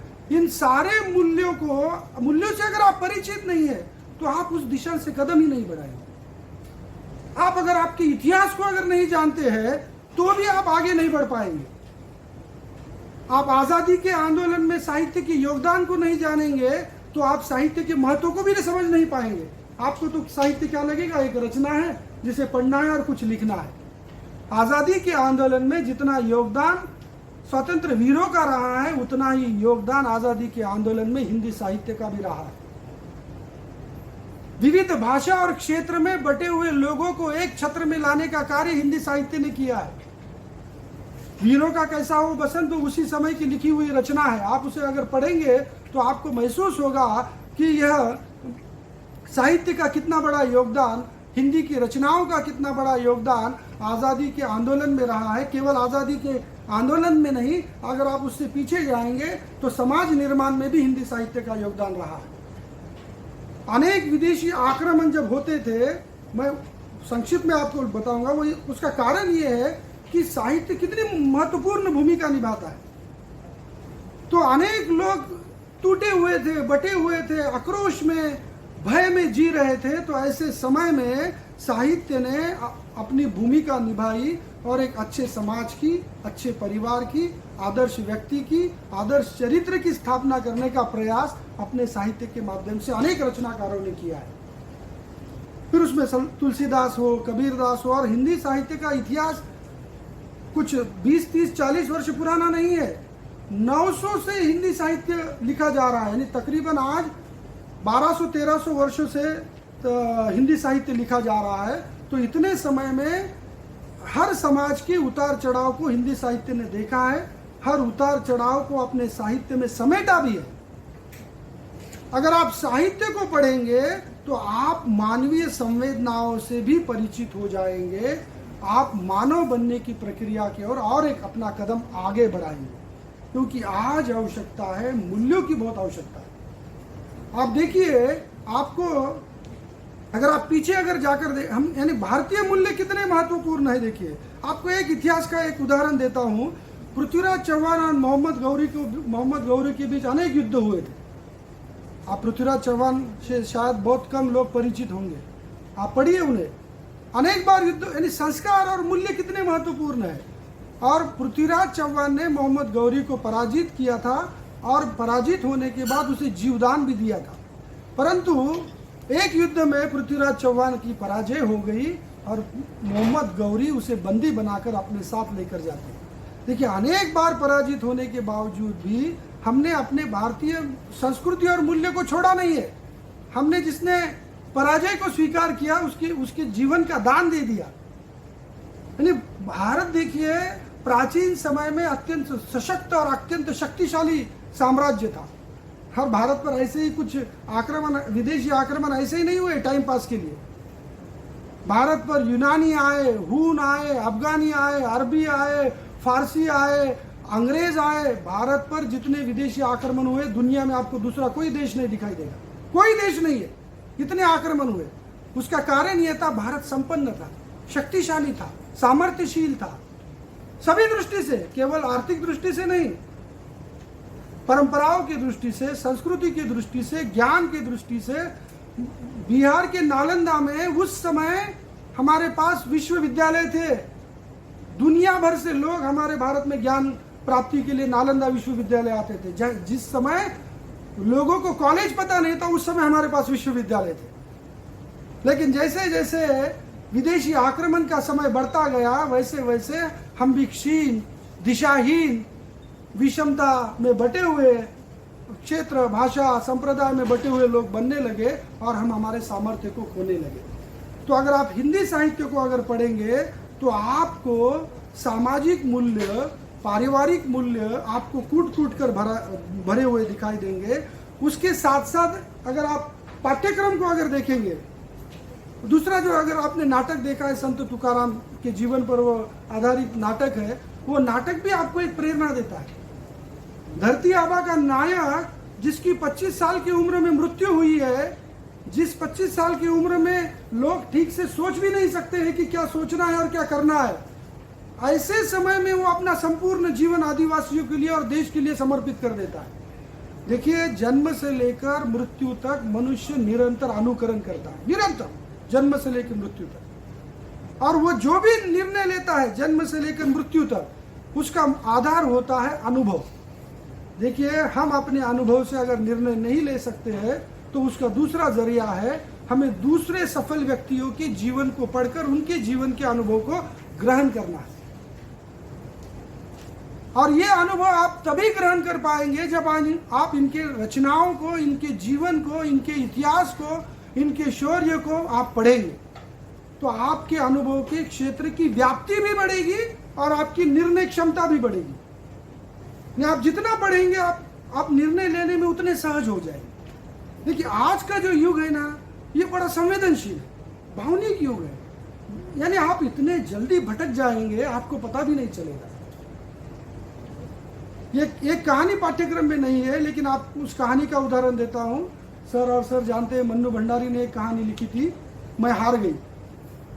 वो कहानी लिखने के लिए उन्होंने अपना जीवन दांव पर लगा दिया था। आपको लगेगा भी कहानी लिखने के लिए जीवन दांव पर कैसे लगाया जाता है। उन्होंने अपने जीवन का अनुभव उस कहानी में लिखा और वो अनुभव उनको पता था, जब उनके परिवार वालों को पता चलेगा तो उनका परिवार बिखर जाएगा। कि कैसे युवा अवस्था में मन्नू जी को कैसे मीठी मीठी बातों में बहला फुसलाकर उसके जीवन के साथ खिलवाड़ किया गया था।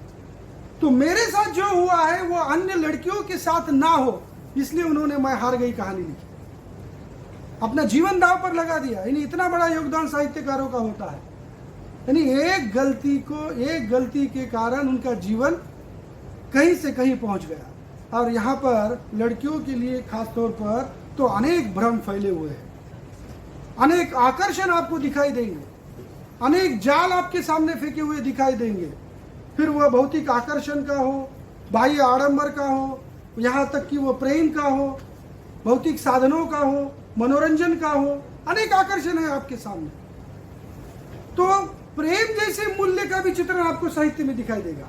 आप कल्पना नहीं कर सकते, प्रेम का इतना उदात्त चित्रण साहित्य में हुआ है, प्रेम के रूप का चित्रण हुआ है। और आज अगर हम वर्तमान में प्रेम को देखते हैं तो ऐसा लगता है कि प्रेम विकृतियों का पुलंदा बन गया है। इतना विकृत हो गया है प्रेम, केवल घृणा, तिरस्कार, हिंसा, वासना, आपको सर्वत्र प्रेम में यही दिखाई देगा। यानी जहां पर प्रेम में समर्पण का भाव है, वहां पर अगर आप देखेंगे, आपको मुझे अधिक बताने की आवश्यकता नहीं है, अनेक लड़कियों पर एसिड से हमला किया जाता है। एक तरफा प्रेम के कारण अनेक लड़कियों की हत्याएं की जाती है। अरे जिसको आप प्रेम कहते हैं, उसमें आप प्रेम करने वाले की हत्या कर सकते हैं क्या? आप मीरा के प्रेम को पढ़िए, आप कृष्ण के प्रेम को पढ़िए, आप कबीरदास के प्रेम को पढ़िए। आप कल्पना नहीं कर सकते प्रेम का इतना उदात्त रूप वहां आपको दिखाई देगा। और वही हमारे भारतीय परंपरा के प्रेम का वास्तविक रूप है, जिसको आज हम वर्तमान में खो बैठे हैं, जिसके कारण ऐसी अनेक घटनाएं हो रही है।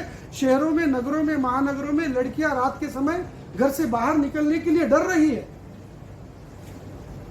तो ये सारे जो मूल्य है, वह प्रेम के मूल्य आपको साहित्य में कूट कूट कर भरे हुए दिखाई देंगे। कबीर एक स्थान पर कहते हैं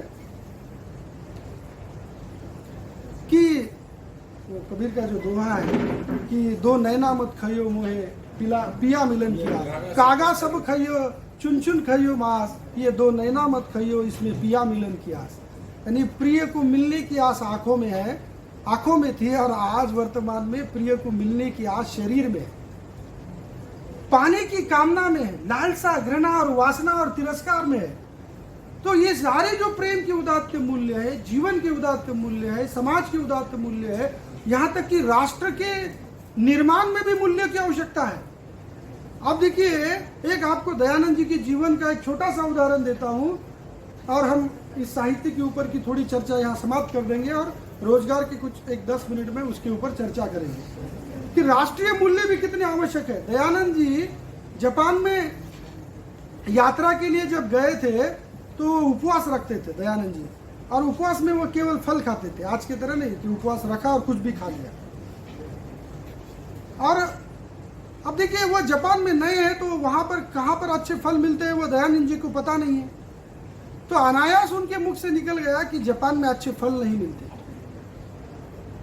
एक व्यक्ति ने ये बात सुनी, वो भागा भागा स्टेशन से बाहर गया, अच्छे अच्छे फल अपने पैसों से खरीद कर लाए और दयानंद सरस्वती जी को दिए, और उनको कहा कि भारत में जब आप वापस जाएंगे तो वहां जाकर किसी से ये मत कहना कि जापान में अच्छे फल नहीं मिलते। देखिए कितने राष्ट्रीय मूल्यों को वो लोग अपने में समाये हुए हैं, जी रहे हैं।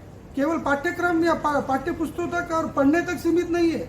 और हम अगर यहाँ पर देखते हैं तो हम स्वयं राष्ट्रीय संपत्ति को नुकसान पहुंचाते हैं। गाड़ियों को जलाया जाता है, ट्रेन को जलाया जाता है, संपत्ति का हनन किया जाता है। तो राष्ट्रीय मूल्य भी, सामाजिक मूल्य भी आपको साहित्य में दिखाई देंगे। अनेक समस्याओं का परिचय आपको साहित्य के माध्यम से होगा। ये जो सारी विधाएं अगर आप पढ़ेंगे ध्यान से, सारी समस्याएं साहित्य में है, सारी समस्याएं, क्योंकि साहित्य समाज का दर्पण ही होता है। समाज में जो जो है वो आपको साहित्य में दिखाई देगा, समाज की जो जो आवश्यकता है वो आपको साहित्य में दिखाई देगी। तो पाठ्यक्रम, पढ़ाई केवल प्रमाण पत्र तक सीमित अगर आप रखेंगे तो आप कुछ पा नहीं पाएंगे। उसे अगर आप गंभीरता से अगर लेते हैं, आप उसको दिल से अगर अपनाते हैं, तो निश्चित तौर पर आप अपने जीवन में एक अच्छे व्यक्ति बन पाएंगे, एक सफल नागरिक बन पाएंगे। तो ये हो गई साहित्य के उद्देश्य के विषय में। केवल 5 मिनट में हम हिंदी में रोजगार के अवसर पर एक चर्चा करेंगे। देखिए, जब नई शिक्षा नीति आएगी तो रोजगार के अवसर तो और बढ़ेगी, लेकिन उससे पहले भी हिंदी में अनेक रोजगार के अवसर है। विश्व में सबसे अधिक बोली जाने वाली, पढ़ी जाने वाली अगर कोई भाषा है, दूसरी भाषा, तो वो हिंदी है। अंग्रेजी के बाद हिंदी सबसे अधिक बोली और पढ़ी लिखी जाने वाली। और अंग्रेजी भाषा, आपको एक भ्रम है कि विश्व भर में सभी लोग अंग्रेजी भाषा को अपनाते हैं। ऐसा नहीं है। जापान में अंग्रेजी कोई नहीं अपनाता है, कोई नहीं। वहाँ की पढ़ाई भी अंग्रेजी में नहीं होती है। हम ही मूर्ख है, विदेशी भाषा में पढ़ रहे हैं। और स्वदेशी भाषा में आप जितने अच्छी तरह से ग्रहण कर पाएंगे, विदेशी भाषा में उतने अच्छी तरह से ग्रहण नहीं कर पाएंगे। आप अपनी मातृभाषा में जितना पढ़ सकते हैं, विदेशी भाषा में उतना पढ़ नहीं सकते हैं। और ये जो कॉन्वेंट की जो देन है ये इन्हीं अंग्रेजों की देन है। आप रशिया जाइए, भारत से 2.5 गुना बड़ा देश है, आपको कहीं पर भी अंग्रेजी नहीं दिखाई देगी। चीन दुनिया का सबसे प्रगत राष्ट्र, अंग्रेजी कहीं दिखाई नहीं देगी। तो ऐसी दूसरी सबसे महत्वपूर्ण भाषा हिंदी है और इस हिंदी में रोजगार की भी अनंत संभावनाएं हैं। तकरीबन 150 देशों के विश्वविद्यालयों में हिंदी भाषा पढ़ाई जाती है। और देखिए, आप हिंदी में एक राजभाषा अधिकारी भी आप बन सकते हैं। ज्यादा डीप में नहीं लेंगे, केवल आपको शीर्षक बताता हूं, समय भी बहुत हो चुका है। आप राजभाषा अधिकारी बन सकते हैं, आप दुभाषक बन सकते हैं। यानी अगर आप 2 भाषाओं को सीखेंगे तो आपको रोजगार की अनंत संभावना है। 2 भाषा छोड़िए, आप केवल हिंदी और अंग्रेजी को भी सीख लेंगे तो रोजगार आपके सामने पड़े हुए दिखाई देंगे। आज मार्केट में निर्माण क्षेत्र, निर्माण यानी इंडस्ट्री, उसके बाद में सेल्स सेक्टर जो है, आप कहीं पर भी जाइए वहां पर आपको केवल आप बीए के हो, बीएससी के हो, बीकॉम के हो, जो अच्छी तरह से हिंदी अंग्रेजी बोलना जानता है वो कभी भूखा नहीं रहेगा। केवल बोलना, बाकी की स्किल को तो आप छोड़ दीजिए। रिप्रेजेंटेटिव की करोड़ों नौकरी है और वहां पर कोई विशेष प्रावीण्य की आवश्यकता नहीं है। आवश्यकता है केवल अच्छी तरह से बोलने की। हर कंपनी अपने रिप्रेजेंटेटिव रखती है, हर कंपनी अपना जनसंपर्क अधिकारी रखती है, हर कंपनी अपना कस्टमर केयर ऑफिसर या अधिकारी या व्यक्ति को चयनित किया जाता है। हर कंपनी अपने वस्तुओं के विज्ञापन प्रचार प्रसार के लिए व्यक्ति को चयनित करती है और वहां पर यह देखा नहीं जाता है कि आपको कितने प्रतिशत अंक है, 90 है, 55 है, 60 है या 100%। वह अंक कोई मायने नहीं रखते हैं। वहां यह देखा जाता है कि आपको आता क्या है। 5 साल की पढ़ाई होने के बाद भी अगर कोई नौकरी मांगने आए और कोई अब ज्यादा सर नौकरी देने वाले, ये लड़की मांगने आएगी, सर मैंने स्नातक की पढ़ाई की, स्नातकोत्तर की पढ़ाई की, मुझे नौकरी चाहिए। ये कहेंगे आपको आता क्या है? नहीं सर मेरे पास डिग्री है। ये पुरुष से पूछेंगे भाई आपको आता है क्या कुछ? नहीं मेरे पास डिग्री है। यानी अगर आपको कुछ आता ही नहीं है तो आपको डिग्री को कोई नौकरी देने वाला नहीं है। निजी क्षेत्र में, सरकारी क्षेत्र में आप परीक्षाएं दे सकते हैं, वो पात्रता है, लेकिन निजी क्षेत्र में अगर आप में कोई स्किल, क्षमता, कला, गुण, सामर्थ्य नहीं है, आपको रोजगार मिलेगा नहीं। और ये आपको इस 5 वर्ष में ही सीखना है। आपको अपने आप को बनाना है, केवल पढ़ना नहीं है, केवल प्रमाण पत्र पाना नहीं है, तो बनाना है। जैसे कुम्हार मिट्टी के लोंदे से बर्तन को बनाता है, जैसे सुनार आप देखिए इतने सुंदर सुंदर गहने बनाता है और वो सोने को पहले उस अग्नि में तपना पड़ता है। आपको भी बिना अग्नि में तपे हुए आप भी अलंकार नहीं बन पाएंगे। केवल आपका जन्म हुआ, सुबह उठे, ब्रश किया, खाना खाया, सो गए, दूसरे दिन फिर, दूसरे साल फिर, 20वें साल, 30वें साल मर गए, कुछ नहीं मिलेगा। सामान्य आएंगे, सामान्य जीवन जिएंगे।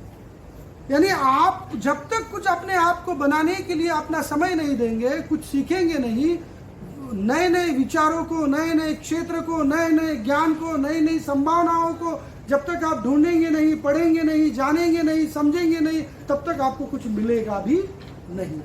आपको बैठे बैठे कुछ मिलने वाला नहीं है।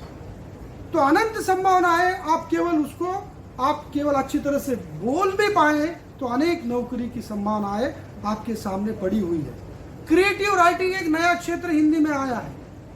आप उसमें रेडियो के लिए राइटिंग कर सकते हैं, समाचार पत्र के लिए राइटिंग कर सकते हैं, साहित्य लेखन कर सकते हैं, दूरदर्शन के लिए संवाद लेखन, विज्ञापन लेखन, यानी कोई कमी नहीं है। पंच लिखने के लिए भी करोड़ों और लाखों रुपए आपको मिलते हैं।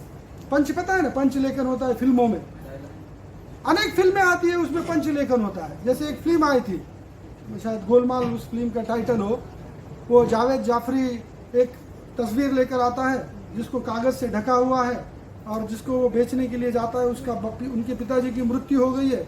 वो ये तस्वीर लेकर कहता है कि धमाल का यार, ठीक है, पिक्चर का नाम याद नहीं है। वो कहता है कि ये पिताजी ने 50,000 में वो तस्वीर खरीदी थी। वो कहता है कि ठीक है उसे खरीदता हूँ, वो उसे 50,000 दे देता है और वो उसे खोल कर देखता है और इसमें तो कुछ नहीं है। और तुमने तो कहा था कि घास खाने वाली घोड़ी की वो तस्वीर है, वो कहता है घास खाकर घोड़ा चला गया, और घास खा गई तो घास घोड़े ने खाई। ये छोटा सा संवाद है। जादव सर से पूछिए, लाखों रुपए मिलते हैं इस ऐसे ऐसे संवाद के, ऐसे ऐसे पंच के, एक एक विज्ञापन के, एक ही वाक्य लिखते लिखते लव हो जाए, 2-3 लाख 5 लाख रुपए आपको मिल जाएंगे। लेकिन क्रिएटिविटी चाहिए, सामान्य से परे सोचने की क्षमता होनी चाहिए, कुछ नया करने की, कुछ नया सोचने की। जैसे इलॉन मस्क ने नया सोचा कि आप स्पेस के, भविष्य स्पेस का है तो हम स्पेस में जाएंगे, तो वैसे भी आप में वो सोच होनी चाहिए। और ये सोच ख्वाब में से प्रत्यक्ष में नहीं आती है, आप जब पढ़ेंगे तब आपको वो सोच आएगी, दुनिया को जानेंगे तब सोच आएगी, दुनिया भर में क्या चल रहा है तब वो सोच आएगी। और आप तो आज तो आपके लिए इतना आसान है सर्वाइव करना, आप घर बैठे दुनिया की कोई भी पढ़ाई कर सकते हैं ऑनलाइन। हमारे समय में तो केवल फिजिकली पढ़ाई होती थी, अनेक ऐसे जिसे कहते हैं कि mock, massive online open sources आए हैं, मॉक पढ़ाई आप कर सकते हैं। उसमें अनेक प्रकार के मॉक कोर्सेस हैं, अनेक एजेंसियां मॉक कोर्स दे रही है, आप घर में बैठकर उसे कर सकते हैं। केवल आवश्यकता क्या है, आप में वो जिद्द होनी चाहिए, आप में वो धमक होनी चाहिए, और आप में वो करने की ललक भी होनी चाहिए। केवल फॉर्मेलिटीज नहीं है, और आपको अपना, यानी जिसे कहते हैं कि 100% देना है। मुझे ये पाना है तो उसके लिए आपको 100% देना होगा। यानी जब तक आप 100% देंगे नहीं, तब तक आपको उतना वापस भी नहीं मिलेगा। समझ रहे ना? आप 50% देंगे तो 50% ही मिलेगा आपको। आप गेंद को जितनी गति से दीवार पर मारेंगे, उतनी गति से आपके पीछे आए, आपके पास आएगा। बस आप जितना देंगे उतना आपको मिलेगा। आप 100% देंगे तो 100% ही मिलेगा। लेकिन विडंबना यह है कि छात्र अपना 100% दे नहीं पाते हैं। अधिकतर छात्र असफल होते हैं और वो अपने असफलता का रोते हुए बैठते हैं। और आप अपने सही और गलत के लिए, अयोग्य और योग्य के लिए, आप अपने स्थान के लिए, वो ऊंचा हो या नीचा हो, उसके लिए केवल और केवल आप स्वयं जिम्मेदार हैं, कोई दूसरा नहीं है। आप जो भी है उसके लिए आप स्वयं जिम्मेदार। मैं, सर, मैडम, पाइकराव सर आपको केवल रास्ता दिखा सकते हैं, आपको उससे परिचित कर सकते हैं, आपको उसकी जानकारी दे सकते हैं। प्रत्यक्ष तो आपको ही चलना है ना। अगर आप अपना 100% नहीं देंगे तो आपको नहीं मिलेगा। और आप अपने जीवन में जो बनने की, यानी अब आपको लगता है कि फिर कोई रोजगार छोटा या बड़ा नहीं होता है, लेकिन आप में वो सामर्थ्य था ना कुछ बड़ा बनने की, बड़ा करने की। लेकिन अपने सामर्थ्य ने कहा आपने 100% नहीं दिया, और आप जो कर सकते थे आप वो नहीं कर पाए। तो क्रिएटिव राइटिंग में आप कुछ भी कर सकते हैं, अनंत संभावनाएं हैं। उसके बाद हिंदी राजभाषा अधिकारी हैं, आप हिंदी के अध्यापक बन सकते हैं। LKG से लेकर स्नातकोत्तर की पढ़ाई में आप हिंदी के अनेक अध्यापकों की आवश्यकता है। हमारा हिंदी का ग्रुप है। अनेक महाविद्यालय के प्राध्यापक को पोस्ट लगनी पड़ती है, अरे यार CSB के लिए कोई अच्छा प्राध्यापक है तो भेजो। यानी पढ़ाने के लिए अच्छे प्राध्यापक भी नहीं मिल रहे। आप MA तो हिंदी करते हैं, लेकिन आप ठीक से हिंदी में बात भी नहीं कर पाएंगे। 5 साल पढ़ते हैं, किसी को अगर कहे कि मंच पर आकर कुछ बोले तो नाखून से लेकर बाल तक थर कांपने लगेंगे। फिर आपकी 5 साल की पढ़ाई किसी काम की है क्या? मुझे बताइए, अगर आप बोल नहीं पाते तो पढ़ाई कुछ काम की है क्या? लेकिन न बोलना ये भी शोषण को बढ़ावा देता है। अगर आप बोलेंगे नहीं तो आप शोषण को स्वीकार करेंगे। और लड़कियों के लिए तो बोलना बहुत जरूरी है। अगर शादी होगी और पति अन्याय अत्याचार करेगा और आपको पहले से करने की आदत है तो उसका शोषण और बढ़ेगा। नहीं, हमें तो सर बोलना आता ही नहीं है। वो जो नंदी बैल होता है ना, कुछ भी कहे तो आप गर्दन हिलाएंगे, कुछ विरोध नहीं करे। बोलना बहुत जरूरी है। रोजगार तो मिलेगा ही मिलेगा, उसके साथ साथ आपके जीवन के प्रश्न भी मिट जाएंगे। कोई लड़का आपको छेड़ रहा है, ऐसा होता है अनुमान। अगर आप बोलना ही नहीं चाहते तो वो फिर और दोबारा छेड़ेगा। अगर आप बोलेंगे अरे कसवाले तुला, वो आएगा क्या? लेकिन बोलने से अधिकतर प्रश्न हल होते हैं, लेकिन हम बोलने की भी हिम्मत नहीं करते। और आजकल तो विज्ञापन ऐसे बने हैं कि लड़कों की इच्छा हो या ना हो, वो लड़कियों के पीछे, क्योंकि डीओ के विज्ञापन में बताया है डीओ लगा, एक 10-20 लड़की आपके पीछे आ जाएगी। ऐसा होता नहीं है वास्तव में, वो चप्पल से मार खाता है, लेकिन वो विज्ञापन देख देख कर उसे ये लगने लगता है कि वास्तव में ऐसा होता है क्या। देखिए एक फिल्म आई थी, शायद सर ने देख, ट्रैफिक सिग्नल नाम की एक फिल्म आई थी मधुर भांडारकर की। उस पर एक भिखारी का दृश्य आपको बताता हूँ कि मनुष्य कितना यानी विज्ञापन में जाल में कैसे फंसा हुआ है। देख एक भिखारी है, काला है, एक बच्चा है, और बड़ा सा ऐसा बोर्ड लगा हुआ है फेयर एंड लवली क्रीम का। वो रोज उस विज्ञापन को देखता है कि उसे लगता है कि इस क्रीम को खरीदूंगा तो मैं भी गोरा हो जाऊंगा, और वो 30 दिन अपना पेट काट काट कर क्रीम खरीद लेता है। तो फिल्म का दृश्य है। और मधुर भांडारकर की फिल्में बहुत अच्छी है, वास्तविक जीवन पर बनी हुई फिल्म है मधुर भांडारकर। वो केवल ये नहीं, पेज 3 आप देखिए, उनकी ट्रैफिक सिग्नल देखिए, बहुत सारी फिल्में सामाजिक जीवन से जुड़ी हुई उनकी फिल्में हैं। वो अपना पेट काट कर भिखारी वो क्रीम खरीदता है, 30 दिन लगाता है, क्योंकि वो दृश्य दिखाया गया काले से धीरे धीरे गोरा। 6 हफ्तों में नहीं खा, वो 1.5 महीना पेट काट कर क्रीम खरीदता है। 1.5 महीने के बाद वो काले का काला ही रहता है। फिर एक बड़ा सा पत्थर लेकर उस बोर्ड को वो मारता है। यानी ये विज्ञापन के मोह में हम फंस जाते हैं। फिर ये कब फंसते हैं? जब हमें सोचने और समझने की क्षमता ना हो, आप में विवेक ना हो, और जहां भावना हावी हो जाती है वहां पर आप गलत निर्णय ले लेते हैं। मैं केवल एक उदाहरण दे रहा हूं। तो अच्छे सोच के लिए, अच्छे विचारों के लिए, अच्छे समझ के लिए साहित्य पढ़ना, रचनाओं को पढ़ना, उसे आत्मसात करना बहुत आवश्यक है। क्योंकि देखिए, हम जो सोचते हैं ना, हम जो पढ़ते हैं ना, हम वैसे ही जीने का प्रयत्न भी करते हैं। देखिए, अगर आप गलत पढ़ेंगे तो आप गलत करेंगे, गलत देखेंगे तो भी आप गलत करेंगे, क्योंकि आपके मन मस्तिष्क में जो विचार निरंतर चलते हैं ना, आप उसको मौका देखते ही प्रत्यक्ष में लाने का प्रयास करते हैं। आप हिंसा को निरंतर देखते हैं तो आप जब भी हिंसा का मौका मिलेगा आप हिंसा की कोशिश करेंगे। तो सही विचार को पढ़ना भी बहुत जरूरी है, क्योंकि विचार ही किसमें बदलते हैं? कर्म में बदलते हैं। और ये विचार आपको कहां से मिलेंगे? साहित्य से मिलेंगे। तो रोजगार के लिए अगर आप देखेंगे तो और एक महत्वपूर्ण क्षेत्र है हिंदी पत्रकारिता। और अंत में अगर हम देखेंगे, आपने देखा होगा कि अभी वर्तमान में रेडियो जॉकी बहुत पैसे कमा रहे हैं। जैसे आरजे कार्तिक हो, केवल कुछ नहीं, आप देखिए वो अच्छी बोध कथाओं को पढ़ता है, 5 से 6 मिनट में वो आपके सामने रखता है, उसका वीडियो बनाता है और मीडिया पर पब्लिश कर देता है। लाखों रुपए की कमाई हो रही है। यानी कमाई आप देखते हैं कि रेडियो जॉकी और यूट्यूब भी अभी वर्तमान में रोजगार के माध्यम है। आप तो यूट्यूब देखते हैं, फेसबुक देखते हैं, सीखते हैं क्या? कुछ नहीं, चुप टाइम पास के लिए घंटों, 1 घंटा, 1.5 घंटा, 2 घंटे देखते हैं।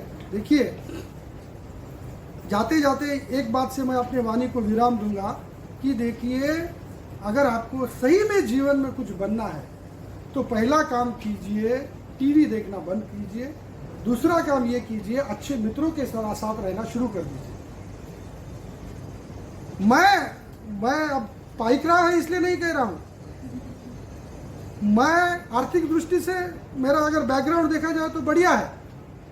मैं अगर पीपल्स महाविद्यालय के हॉस्टल में अगर पाइकरा और उनके जैसे मित्रों के साथ अगर नहीं रहता, या उनके जैसे मित्र अगर नहीं मिलते, तो मैं इस क्षेत्र में भी नहीं आता। मेरा क्षेत्र है व्यापार का। तो यहां पर मैंने देखा कि जो मित्र कितनी मेहनत कर रहे हैं। आपको अचरज होगा, हॉस्टल के सामने एक 7-8 फीट की दीवार है, लाइट, रोड के लाइट के नीचे बच्चे दीवार पर बैठकर पढ़ाई करते थे हॉस्टल के। जब हम ये दृश्य देखते हैं तो लगता है कि भाई ये इतना कुछ भी नहीं है तो इतना कर रहे हैं, तो हमारे पास तो बहुत कुछ है, तो हम क्यों नहीं करेंगे। और सर, परीक्षा पास होने के बाद मुझे नेट परीक्षा पास होने के लिए मैं 5 बार मैंने परीक्षा दी है, 6ठी बार मैं नेट परीक्षा पास हुआ हूं। और आपकी जानकारी के लिए बताऊं, 12वीं में मैं 2 बार फेल हो चुका। तो कोई भी सफलता या असफलता, उसके लिए हम ही जिम्मेदार हैं, और किसी भी असफलता से निराश होने का भी कोई कारण नहीं है। नहीं तो आज 10वीं 11वीं 12वीं छोटे छोटे क्षेत्र में असफलता मिलने के कारण लोग आत्महत्या करते हैं। उसके पीछे का कारण यही है कि हम मानसिक तौर पर परिपक्व नहीं है, और यह परिपक्वता आती है साहित्य से। इसमें बहुत ताकत है, बहुत क्षमता है, आवश्यकता है आपको केवल लेने की। तो रेडियो जॉकी भी एक ऐसा जरिया है जिससे आप रोजगार पा सकते हैं। यूट्यूब, सामाजिक माध्यम, उसमें से भी आप रोजगार, अनेक क्षेत्र है, हम उस पर अभी बाद में कभी और कभी विस्तार से चर्चा करेंगे। धर्मवीर भारती की 2 पंक्तियों के साथ मैं अपनी वाणी को विराम देता हूँ। नियति नहीं है पूर्व निर्धारित, मानव निर्णय उसे हर क्षण बनाता और मिटाता है। जब जब मनुष्य अनासक्त होकर चुनौती देता है इतिहास को, तब तब नक्षत्रों की दिशा भी बदल जाती है। आपका किसी का भी भविष्य पूर्व निर्धारित नहीं है। आप अपने शक्ति, सामर्थ्य, विश्वास के बलबूते पर अपने भविष्य को बना भी सकते हैं, और अगर आप ठीक से अगर कर नहीं पाएंगे तो मिटा भी सकते हैं। और जिस व्यक्ति ने भी जब जब इतिहास को चुनौती यानी जिसने भी लीक से हटकर काम किया है वो सफल बना है। फिर वो इलान मस्क ही क्यों ना हो, या फिर स्वामी विवेकानंद ही क्यों ना हो, या फिर रविंद्रनाथ टैगोर ही क्यों ना हो। जिसने हटकर कार्य किया है, जिसने लीक से हटकर सोचा है, जिसने व्यवस्था के विरोध में काम किया है, समाज के लिए कार्य किया है, मानवता के लिए कार्य किया है, राष्ट्र के लिए कार्य किया है, वही व्यक्ति अपना परिचय छोड़कर जाता है।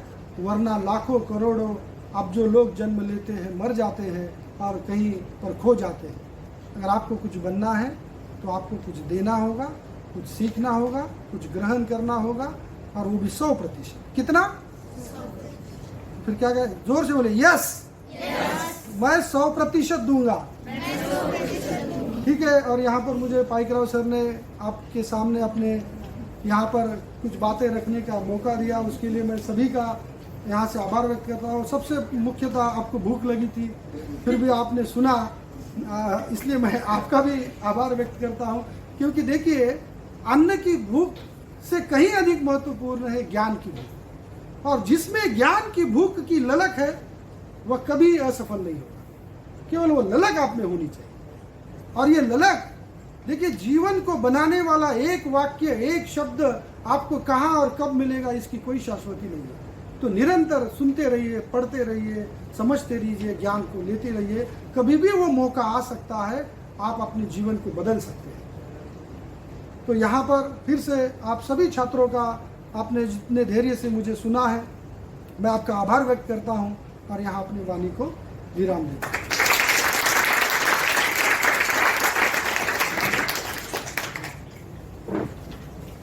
बहुत बहुत धन्यवाद सर। लगभग पिछले 1 घंटे से राष्ट्रीय शिक्षा नीति, साहित्य, पाठ्यक्रम, ऐसे 3 विषयों पर आपने हमसे संवाद किए।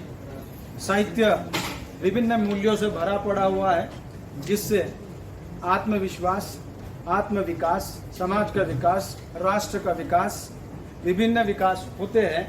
ऐसा साहित्य पाठ्यक्रम में रखा गया है, और वो साहित्य हम आप लगभग 2 साल 3 साल तक हम पढ़ेंगे।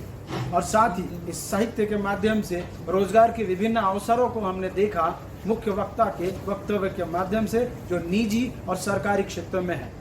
इसे मैं अधिक न खींचते हुए मैं सीधा अध्यक्षीय समारोह, जो अंतिम समय होता है अध्यक्षीय समारोह का, मैं महाविद्यालय के उप प्रधानाचार्य और छात्र प्रिय अध्यापक और एक अच्छे वक्ता आदरणीय सविता कांबळे। कोशिश करने वालों की हार नहीं होती, ये हमें अभी इतना 1 घंटा सुनने के बाद समझ में आया है।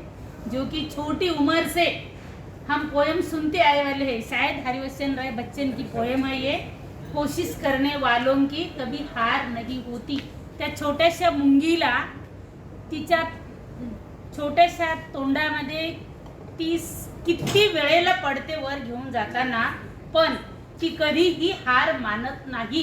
तिच्याकडे बघून माणसानं काय शिकावं हा संदेश अत्यंत महत्त्वाचा आहे। खरं म्हणजे सरांनी इतक्या चांगल्या पद्धतीनं, इतकी चांगली उदाहरणं देत, म्हणजे त्यांनी साहित्य तर सांगितलं, पण ते साहित्य तुमच्या जीवनाला किती महत्त्वाचं आहे। म्हणजे त्या साहित्याच्या माध्यमातून पायकराव सरांनी सांगितल्याप्रमाणे साहित्य आपल्या पापी पेटाचा सवालही कसा म्हणजे प्रश्न सोडवू कसा शकतो, ही पण अतिशय महत्त्वाची गोष्ट आहे. विद्यार्थी मित्रांनो, बोलण्यासारखं खूप आहे, पण मी आता नाही बोलणार आहे. मी तुम्हाला एक छोटीशी कविता ऐकवणार आहे जी याच्याशी रिलेटेड आहे आणि त्याच्यानं आपण समारोप करणार आहोत. कल एक झलक जिंदगी को देखा, कल एक झलक जिंदगी को देखा, वो राहों पे मेरी गुनगुना रही थी, फिर ढूंढा उसे इधर उधर, वो आंख मिचोली कर मुस्कुरा रही थी, एक अरसे के बाद आया मुझे करार, वो सहला के मुझे सुला रही थी, हम दोनों क्यों खफा है एक दूसरे से, मैं उसे और वो मुझे समझा रही थी, मैंने पूछ लिया क्यों इतना दर्द दिया कमबख्त तूने, वो हंसी और बोली मैं जिंदगी हूँ पगले, तुझे जीना सिखा रही थी, तुझे जीना सिखा रही थी. आणि मला असं वाटतं की आजच्या खरं म्हणजे हा पहिला कार्यक्रम आहे सर की पाहुण्यांना एवढा वेळ आपण दिला आणि विद्यार्थ्यांनी पिन ड्रॉप सायलेन्स मध्ये प्रत्येक गोष्ट म्हणजे आत्मसात केलेली आहे. हा पहिला कार्यक्रम आहे आत्ताच्या या वर्षामधला, अत्यंत महत्त्वाची गोष्ट आहे. विद्यार्थ्यांनो, एका शिक्षकाला त्याचा विद्यार्थी येऊन रोज येतो आणि म्हणतो सर मला यश कधी मिळेल, मी सफल कधी होईल, मला यश कधी मिळेल, मी सफल कधी होईल. आणि त्याचा एकच कार्यक्रम असतो, नदीवरनं पाण्याचा घडा भरून आणायचं आणि त्याला द्यायचं, पाण्याचा घडा भरून आणायचा आणि त्या गुरुला द्यायचा. मग एक दिवस अमावस्येची रात्र असते, मग त्याही दिवशी तो काय करतो, येतो आणि त्या दिवशी तो येतो आणि म्हणतो की सर मी सफल कधी होईल, मला यश कधी मिळेल. मग त्या दिवशी मात्र गुरु म्हणतात की हे घे पाण्याचा घडा आणि आता तू जा नदीवर आणि जाऊन पाणी भरून घेऊन ये. अमावस्येची रात्र असते, अंधार असतो सगळीकडे, म्हणजे भयान रात्र झालेली असते आणि अशा कंडिशनमध्ये मग त्याला असं वाटतं आणि कंदील जो असतो तो कंदील गुरुजीनं त्याच्या हातामध्ये दिलेला असतो. मग तो जातो, निघतो, थोडासा पुढे जातो आणि तो बघतो आणि बघत असताना तो म्हणतो गुरुजी माझ्याच्यानं शक्य नाही आहे, कारण बाहेर एवढा अंधार आहे, एवढा अंधार आहे, बाहेर अजिबात प्रकाश नाहीये, बाहेर अंधारच अंधार आहे.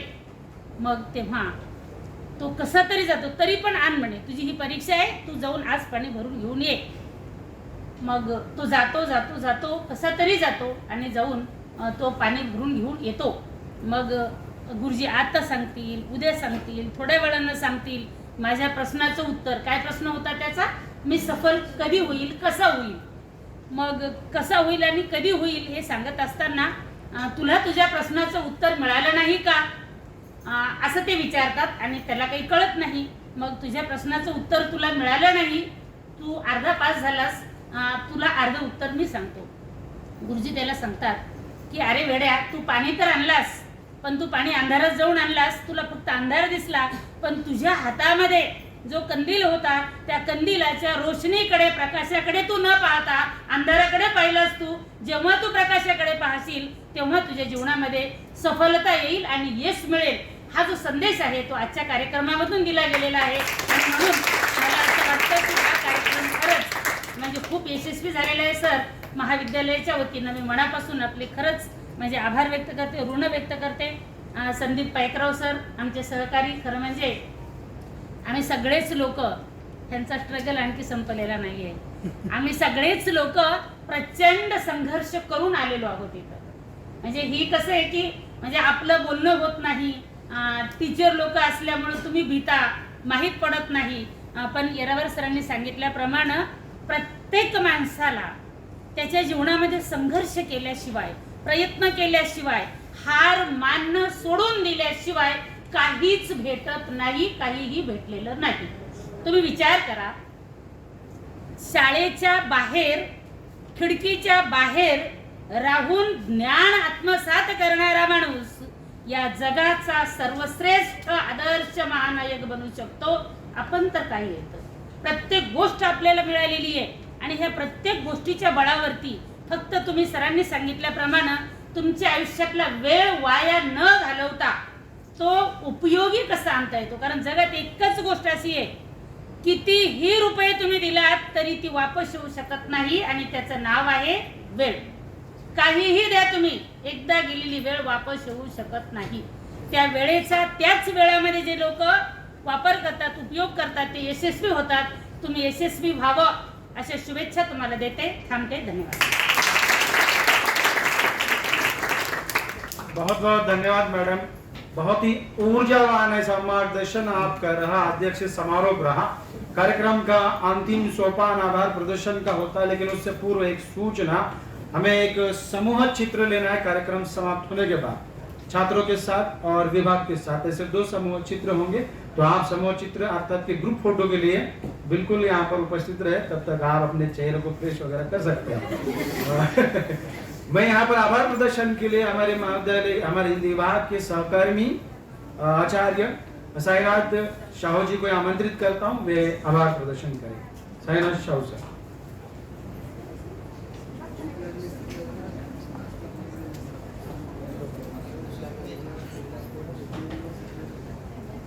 सत्रारंभ समारोह के इस सत्र में उपस्थित महाविद्यालय के उप प्रधानाचार्य डॉक्टर कविता सोनकामळे जी मैडम अध्यक्ष के रूप में उपस्थित रहे. सर्वप्रथम अध्यक्ष एवं प्रमुख अतिथि की अनुमति लेकर यहाँ पर छात्र अधिकतः उपस्थित रहे, उसी कारण उनका तालियों के साथ मैं विभाग की ओर से धन्यवाद ज्ञापन करता हूं. इसके बाद प्रमुख अतिथि ने विस्तार से आपको मार्गदर्शन किया उनके और वे उपस्थित रहे. अतः मैं महाविद्यालय और हिंदी विभाग की ओर से उनको भी तालियों के साथ धन्यवाद ज्ञापन करता हूं. और यह कार्यक्रम लेने के लिए प्रेरित किया, प्रेरणा दी ऐसे महाविद्यालय के प्राचार्य और उपस्थित रहे अध्यक्ष के रूप में उप प्राचार्य मैडम कविता सोनकामळे जी मैडम, उनकी अनुमति से यह कार्यक्रम समाप्त हुआ और उनके भी प्रति आभार व्यक्त करता हूं और सभी लोगों का भी आभार व्यक्त करता हूं. धन्यवाद.